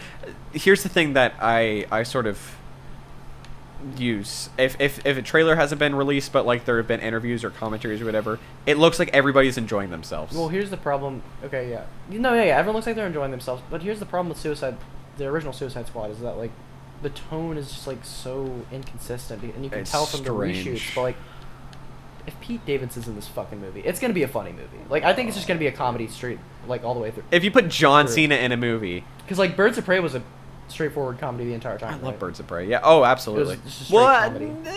I mean, Okay, well, it had some like element, but it like had serious time. but there wasn't any like off-putting like serious moments that didn't contrast well with the comedy, right? yeah. Okay, yeah. Unlike Suicide Squad. Yeah. But yeah, the Suicide Squad Looks fun. looks okay. And then the Main arguably event, the biggest boy. one. Main event. It's main event time. I've been dude. It's been so long since we've gotten good Batman shit, and I'm starving. It's been since like 2013. 2012. Oh, my fault. My mistake. I mean, that's not a video game because I like Arkham Knight. Arkham Knight's a good game, but like, 2012. Was Arkham Knight 2012? No. Arkham Knight was 2015. But I like, was about to say. and that game was great. But we have not gotten a good Batman movie since 2012. I haven't gotten a Batman movie since 2012. Other than Batman vs Superman, which was That's not a fucking Batman shit. movie. But Batman's. Here's my point. I'm a simp for Batman. Okay. Dude. I have several. No way. Like, everyone. Caden just unlocked a diamond achievement. I just unlocked a diamond achievement in Forza Horizon 4. In Forza Horizon 4. Only 5.68% I'm so cool. of players got that achievement. So Bow to me. round of applause. We're gonna add some clapping sound effects in here. Yeah! We're gonna add an audience. Woo! Let's fucking go! Fucking go! We should... Never mind. What? I was gonna say, the video that I showed you earlier, we should get like a green screen of me and blur out my face. I'm just like... yeah, with the clapping noises in the background. That's scary. That's unsettling, man. But yeah, I'm a Batman simp. Okay, I'll buy the games. I will buy the graphic novels because I love Batman. Because you're homosexual. And a little bit of that. So, nothing. Not that there's anything wrong with that. Anything wrong with there's that. nothing wrong with that. But the Batman. The Batman. There's a lot of. Oh, I'm so excited. What's funny to me is that the Batman and the Suicide Squad were just announced, and Marvel announced that they're dropping the from the Eternals. So now it's just Eternals. Nice. I mean, it does get. I mean, like, because what's the point? The Batman, the Suicide Squad. Because they're like, cementing their this is their the spot. This is not a Batman. That was a Suicide Squad, but this is the okay. Suicide Squad. But okay, I am very excited for this. Yeah. Personally, I really like the tone they're going for, but it doesn't seem lifeless, right? It seems like there's at least some like depth to this world. You can tell like we're learning about Batman as the people are learning about Batman. Yeah, no, but Robert Pattinson looks like a very good like early Batman. They pull off the eyeliner. They did. They do it so didn't look well. Shitty. It looks awesome. And his voice. He looks really he's cool. He's not doing the fucking garbly Christian Bale voice. He's like, or like fucking Ben Affleck, which is literally from a fucking computer. It's like, okay, it didn't sound like that, but it was more like. It doesn't sound like that. Yeah. But enough of that. Enough of that. Man, I hope this movie's rated R. Oh, dude. I just that wanna would be see, sick. That'd be awesome. I just want to see some fucking. I just want to see. Watch Batman what you say here, beat Julius. the fuck out of someone. And he will. Oh, you already know that he will. Well, we already got a taste. You got a of it preview, in and the that was very and that was a intentional. henchman. That was a henchman that was doing that. Like, although it's obviously not gonna be very like beat 'em up movie like an Arkham game because like the Riddler's the villain. So like. Yeah. Who knows how Okay. much So action there's gonna be in it. I have There's some some details about the movie. Got some deets? It's mainly going to be focused on Batman's detective skills. Yeah, which we haven't really seen before. Right, more so than like, you know, any of his like, can he defeat Superman? Like Yeah. kind of that shit. That it's year 2 of Batman. Yeah, early So, Batman. Yeah, so apparently not like overpowered Batman necessarily. right. So the criminals and the citizens are afraid of Batman. Yes. And the cops don't know to trust him, but they're working very loosely with him. Yeah, they're pretty explicitly working with him in this trailer. Like, Yeah. he's at the crime scene. And also, apparently, there's no Joker in this universe. Yeah, no Joker. Like, he doesn't exist. And he might not exist because like, I you don't know, think I'm he gonna be ever will. honest. He's a little overdone. I think he's being done too much, and like that takes away his not it necessarily takes away his appeal. it takes away his appeal, but like also I feel like there's more other there's like other Batman villains that could get some shine. That Right. could use some shine, honestly. Like I want a good interpretation of like the Penguin. Because like all we have is Danny DeVito and he's fucking disgusting in that movie. He's like, yeah, I'm eating fish. I mean, Paul Dano's a little bit hard to see, but I feel like he'll probably do well. Oh yeah, for sure. And then you have. Wait, who's playing the Penguin in this? I think the Penguin's in this movie. Oh, what's his fucking... Colin Farrell! That's the one. Okay. That's also odd. That might be a I have to see what it's like though, because like I don't want to judge too harshly on casting anymore, because like literally Because Seth Rogen is Steve Wozniak. okay, that and like when it came out that Heath Ledger was gonna play Joker, everyone was like, "Oh, this is gonna be fucking terrible." I don't know why. What has he done that's bad? Okay, but because before that he was not like He played a gay cowboy. He was not like an action star. He did shit like Brokeback Mountain, and he did shit. He did like, Knight Rider. He did like fun teeny bopper movies like 10 Things I Hate About You, which is a great movie. So I don't know why people are fucking dissing that. But yeah, everyone literally shit on Heath Ledger when his casting. So I don't want to make too many assumptions. Right. Right. Like just because I've never seen Colin Farrell. It'll just depend on their interpretation of the Penguin, I guess. Yeah. And I know I sound like I'm being a little inconsistent because of like Zack Snyder and stuff, and like you could have done it, but like no, he couldn't execute it. Like he couldn't fucking execute Batman vs Superman. He was bad. He was bad. But anyways, I'm just excited. Like I don't know if this is gonna be a whole universe. I really don't hope it. I really hope it's not a cinematic universe. I kind of want. I don't think it'll be a cinematic universe. I kind of want it just to be like a few movies, like I don't. two or 3 or 4 movies. Here's the thing about that. There's already been a confirmed TV series that takes place in year 1 of Batman. Yeah. Okay, but that's, I don't think it'll necessarily. But that's not even like a cinematic universe to me. That's just like expanding a little on what's already in it, like Gotham, like expanding on Gotham basically. Whereas like I please don't introduce like any other DC superheroes, because like I just don't want that shit. Like I'm so fucking sick and tired of cinematic I feel like they universes. might do like. No, see, it's also too early to do Robin.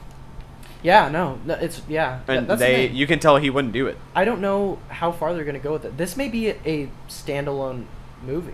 I feel and like with the TV series, they probably won't make an expanded universe, and Yeah. it'll probably end up being because it's, like the Dark Knight trilogy. because you're not gonna do it as good as Marvel. So like, give up. That's- just like try to make good movies.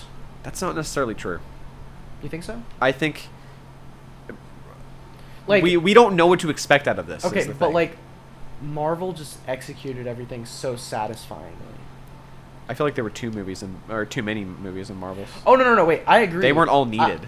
No, really. they weren't all needed, but like I guess they did it for the money. The build but- up to Endgame was perfect. Like the build up and the execution with Infinity War and Endgame was perfect. They got everything that they needed from both of those movies. Yeah. Both in like a meta sense, like box office and critical acclaim, and like all these fucking big ass actors coming through and Right. being all these different superheroes and them pulling it off. I mean that's just my take though. Like I just don't want to see them try to strive to do cinematic universes anymore, because like that A, I don't think they're gonna do it as well as Marvel, and B, like I just kind of want to see good standalone movies that Yeah. like don't have anything to do with any wider branch of movies, you know. Yeah. I don't know. I mean, it's from what we've seen, this looks like it's a great movie. Oh yeah, like so far I am very excited for it. And that apparently they've only filmed 25% of the movie. Yeah. And if they have that in 25%, I can't wait to see what the rest of it. My would be dream, like. what my dream would have been is like, I don't know how necessarily well this would have worked, but like, it would have probably taken some tweaking, but like, holy shit, do I want more Joaquin Phoenix Joker? Like, He's not in this universe. no, I'm he's pretty not. sure. He's Yeah. not. And that's what I'm like that. Like I think it there hadn't is been a sequel, confirmed. probably. It hadn't been confirmed yet. Like, well, Joaquin Phoenix is open to doing more Joker. He said that, but like, I don't, it would obviously need some tweaking. Like, I don't think it would be an exact parallel of the Joker from that universe, but like, I was just so excited at that prospect because like, Right. I mean, Joker was incredible too. yeah, It seems like this is the equivalent of the Joker movie, sort of. And the Batman. Obviously, you know, they're not in the same franchise, but, you know, it gives me similar vibes to what it Right. was like watching the trailers for Joker and then actually watching Joker. right, and they pulled off Joker, so We'll see. What my dream is just rated R Batman and a scene man. where he just beats the living fuck out of somebody. I mean, we got that light with like Dark Knight, you know, where he's beating Joker. But that's because that's let's face it, PG-13 action. Though. no, it is, yeah. We need blood. I need need blood. gore. I'm not satiated. They call But, me a like, fucking vampire. no, but like I do want a rated R Batman movie. Like I really want one because like I mean the comics get pretty violent. Like the graphic novel gets really violent. Yeah, absolutely. But I'm extremely hyped for this movie. Yeah. So yeah, that's the Batman. I think that's all of DC The fandom. DC fandom. Yeah. Yeah, talking about superheroes in this case, both a literal sense, like he played Black Panther, and like also a real life sense, and that he did all this shit in 4 years while battling colon cancer. Chadwick Boseman. Holy shit. Chadwick Boseman is sadly, as of recording this, it was literally the night before we're recording this. He died. He has passed away at the age of 41, I believe. Yeah. From stage 3 colon cancer. Yeah. After having it for 4 years. Yeah. Which I mean, so that's after filming Civil War. Right. So Civil War was what, 2016? Yeah. No. So he was filming in like 2015. So that was before. Yeah. And I mean that's just. It's really sad, That honestly. is really sad. It's because. So I saw there was a lot of conjecture. I think there's a lot of conjecture and scrutiny over most of the Marvel stars, and like Brie Larson and stuff. Like everyone always fucking analyzes everything she does. And what's his face? I can't remember. But like Chadwick Boseman, like there were a lot of moments where fans and people in general just thought he was very annoyed, and like was kind of out of just sort of there. Yeah, out of being Black Panther. But it turns out he was fighting cancer that entire time. Yeah. Which really sheds a bad light on that shit. So it's just like, be fucking nice to people. Don't assume what they're going through, okay? Like, but also, I just want to fucking praise him for a second because like, I loved him in the movies. Like, I think he does comedy well. I think he's a great actor. I thought he was. I think Black Panther's a really good movie. If I'm being completely honest, I've never seen any of his other stuff. Work, yeah, no, other me, than yeah, Black Panther. Yeah, I me mean, either. But just because of what I've heard about him through everybody tweeting or posting on Instagram about what he's done, I think I'm honestly gonna have to watch some of his movies to. No, me too. Because he played Jackie Robinson. Yeah. He was in a new Netflix movie that came out like a month or two Five ago. Bloods. Yeah. I know he's done some other big stuff. I forget off the top of my head, but no, I mean he seems like he was, and the thing about him is he's very big into charity from what I hear. Yeah. And from what I see, he was very, and that's the thing. Like everything he did was the opposite of greedy. Like greedy and like the narrative that people wanted to push, that like he was annoyed with fans and shit. No, he was going to kids. No, he just didn't want to keep on doing the Wakanda Forever symbol, which I don't blame him. Well, actually, I don't even believe that. Really? Because I think that was just him, again, struggling with cancer and shit. Yeah. Okay. Yeah, I understand that. I guess so. It's just a new context. Did he keep it hidden? I don't know. I mean, I've never heard anything about that. That was revealed when he died. So he's got a really good team. And like the fact that it came from his account and not TMZ, that shows you how good his team was. Like, right. So nobody knew about it until nobody knew except like his family, obviously. His family and like his closest team, I'd guess. I wonder if like the Russo brothers or something knew about it. Yeah, I actually wondered too. I don't know anyone he told. The Russo brothers have probably made a statement at this point. They have, yeah. I don't know what it is. They might have mentioned not knowing or knowing. Because honestly, and this is just a sad truth, but if the executives over at Marvel or Disney or whoever runs the casting would have known that he had cancer, he honestly probably would not have gotten cast. Yeah. Because Disney, knowing them, like in the end they're a corporation and they wouldn't want to take a risk on signing an actor if the possibility that they can die. Well, because here's the thing: they sign like contracts, right? Yeah, they do. And he was contracted to do. He was put under contract. Normally, it's under like 8 contract. movies or He was like doing Black Panther 2. Yeah. right? Yes. So, I think the contract is void. I feel. I mean, Right. that's the right thing so to do. I'm just wondering if that was ever revealed to Disney or not, like, or Marvel in general, I guess. I mean, I don't even know if it's legal to keep that hidden. Well, okay. Under contract. If he was under contract, because like he had to have signed it before at least like 2015. If he was filming Civil War then, he had to have signed it before. So that's before he even knew he had it. So like that was just like an inevitable thing. Okay, so yeah, So it was I just hidden. that, I think. I would Yeah. assume that if it's before, Then like if they it's had to like tell Disney, and they were like, well, I would assume well, that would they not recast him then? I don't Either- know. I'm actually not sure. I feel like if it's after the contract is signed, then he might legally not have to tell them. I mean, I don't That's know. true. That it's. I don't know any of the laws. Yeah, honestly, it's all up to under if that. it was even But- legally required in the first place. Regardless, he put out like really good performances Yeah. while battling all that, and I also think he's really important. Like Black Panther, the movie, I think he was really important for like black kids to look up to and stuff.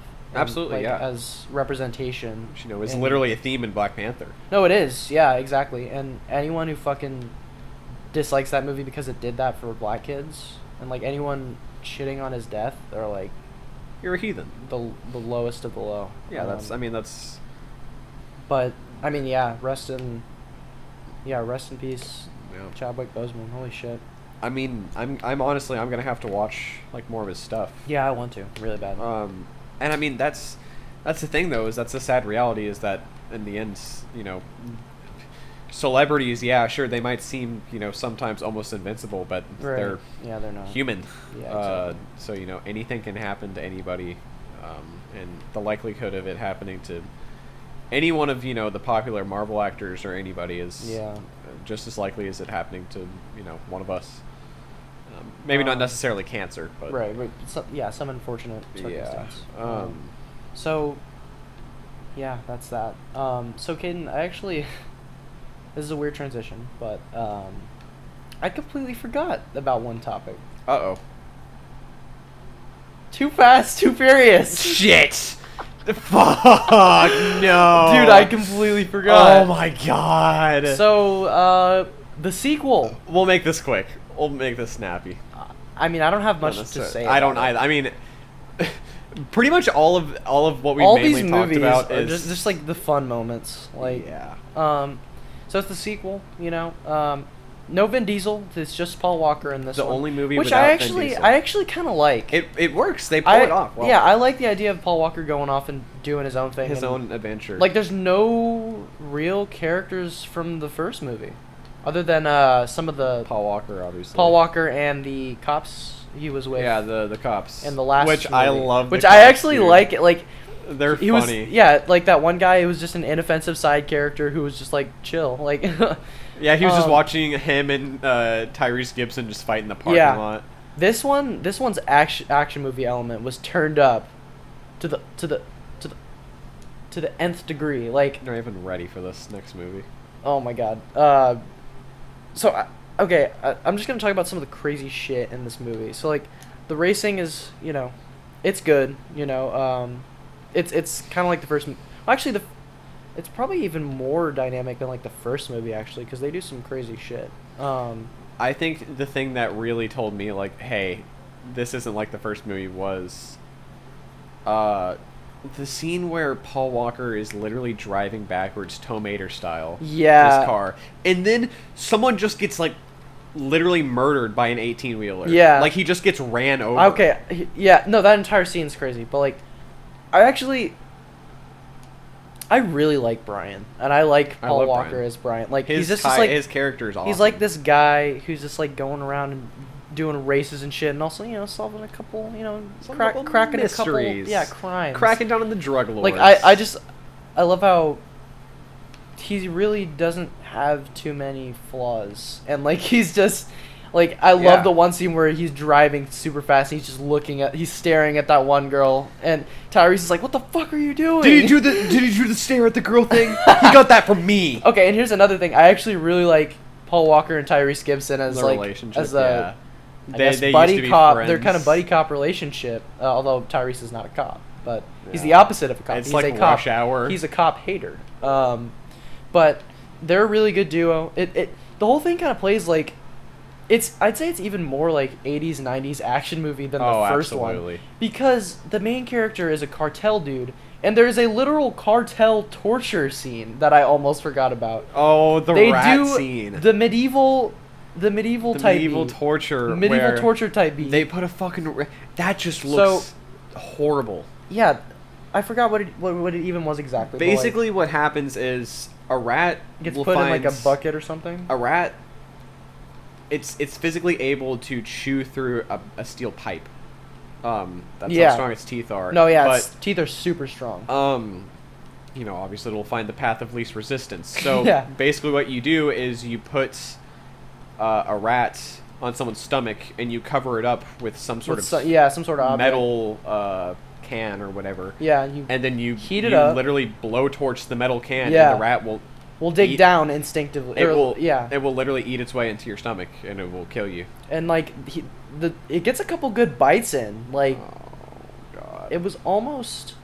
It's painful to watch. It honestly. was very painful and very unexpected. Yeah. For a Fast and Furious, like I'll give you this Fast franchise. Like I did not expect you to have a cartel torture scene. You Yeah. know?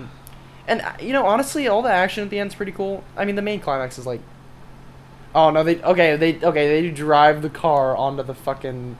Don't they drive it onto a boat? Like they fucking launch it. Yeah, they drive Oh, the Mustang shit. into a boat. I like the whole shit they have with the two dudes, like the two henchmen from the cartel. Yeah, they turn in. And they almost turn into like friends They in a turn weird into, way, but then like they fucking like. I Who love- is it that like beats them into the dashboard?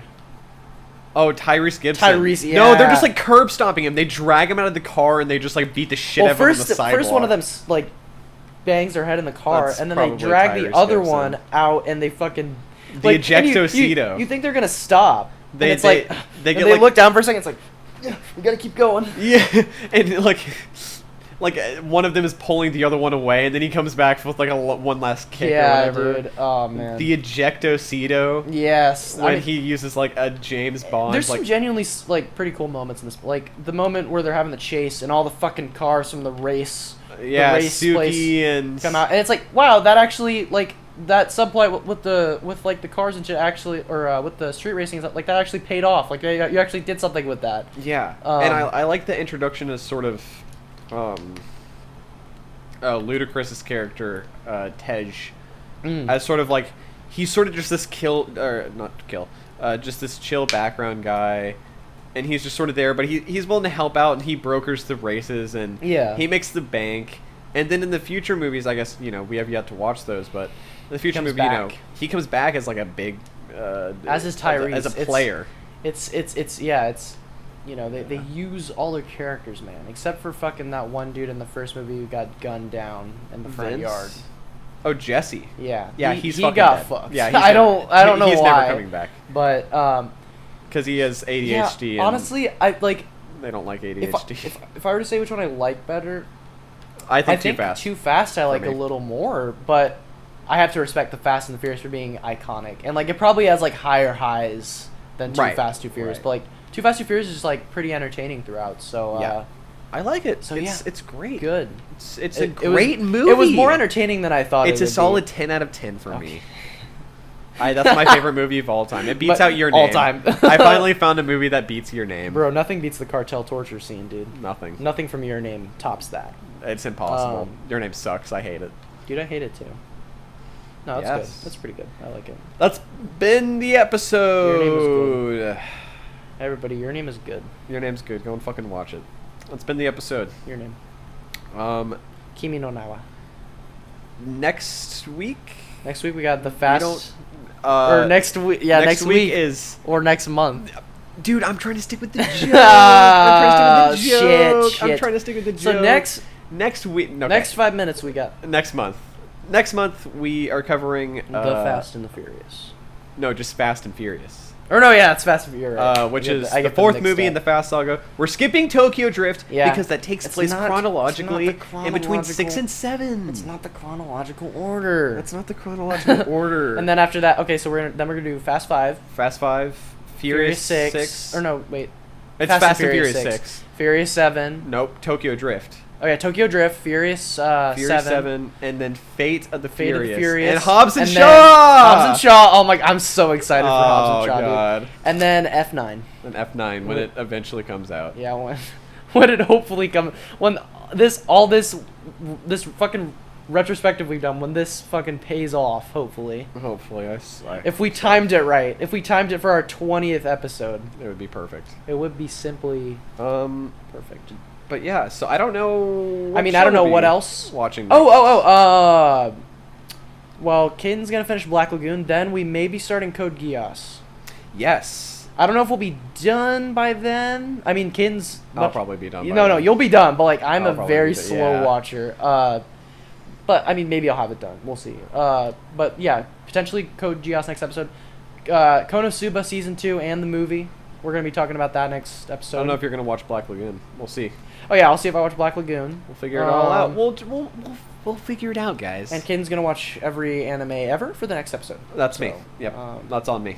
You're going to watch everything. Next episode is going to be Kaguya-sama and Rent a Girlfriend. Next one's going to be all of Caden's plan to watch list on his Yep. now. Jesus Next Christ. episode is going to be Evangelion 3.0 plus 1.0 and Okay, next episode's coming in 3 years, guys. Dr. Stone, Stone Wars. Stone Wars. Oh shit, I'm actually excited for that. Oh, I forgot that's coming up. What is that? Winter? Is that this year or next year? Supposedly this winter. Oh, We'll see though. Fuck yes. We'll see. Please come out this winter. You know what? I've actually never watched an anime week to week. So I that'll watched actually be JoJo Part 5 week to week But for a like little that'll bit. actually be exciting because like I've never That's done it. that. Except My Hero, I guess, but not from the beginning. But Dr. Stone either, I guess. Anyways, And we'll probably come up with like 10 more topics. I'm sure. Topics. We'll figure it all out. 10 more topics. We'll see. I mean, we didn't think we were gonna talk about much this episode. Yeah, anyway, we'll have so- to wait until Marvel Fandome next month. Marvel, is that happening? No, No. it's not. Okay.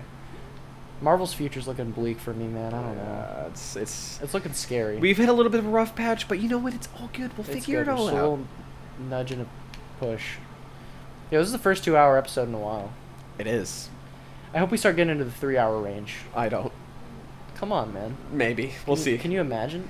That'll be the road trip episode that we were talking Yeah, about. we're gonna do a road Oh my trip. god, can you imagine like a 12-hour episode? when we're old enough to when we graduate high school, we're gonna have Yeah. we're just gonna have the computer sitting in the car. The road trip type beat. Yeah. And we will no, the entire thing will just be like us talking, but the radio's too fucking loud. Yeah, it's You won't be able like, to hear us. It's just you're like being ear raped by like static as we're crossing like different states, and, yeah. like, It's like the fuck, where's radios the don't work music? anymore. Oh shit. Yeah. But yes. But- we will be seeing you next I week. feel like Just kidding. Next I feel like month. this is the most natural I've ever felt recording one of these. Yeah. Like, it's getting fun for me. Like, I'm having a lot of fun. Commentary coming out. So Other than that, we'll catch you guys later. goodbye. Bye.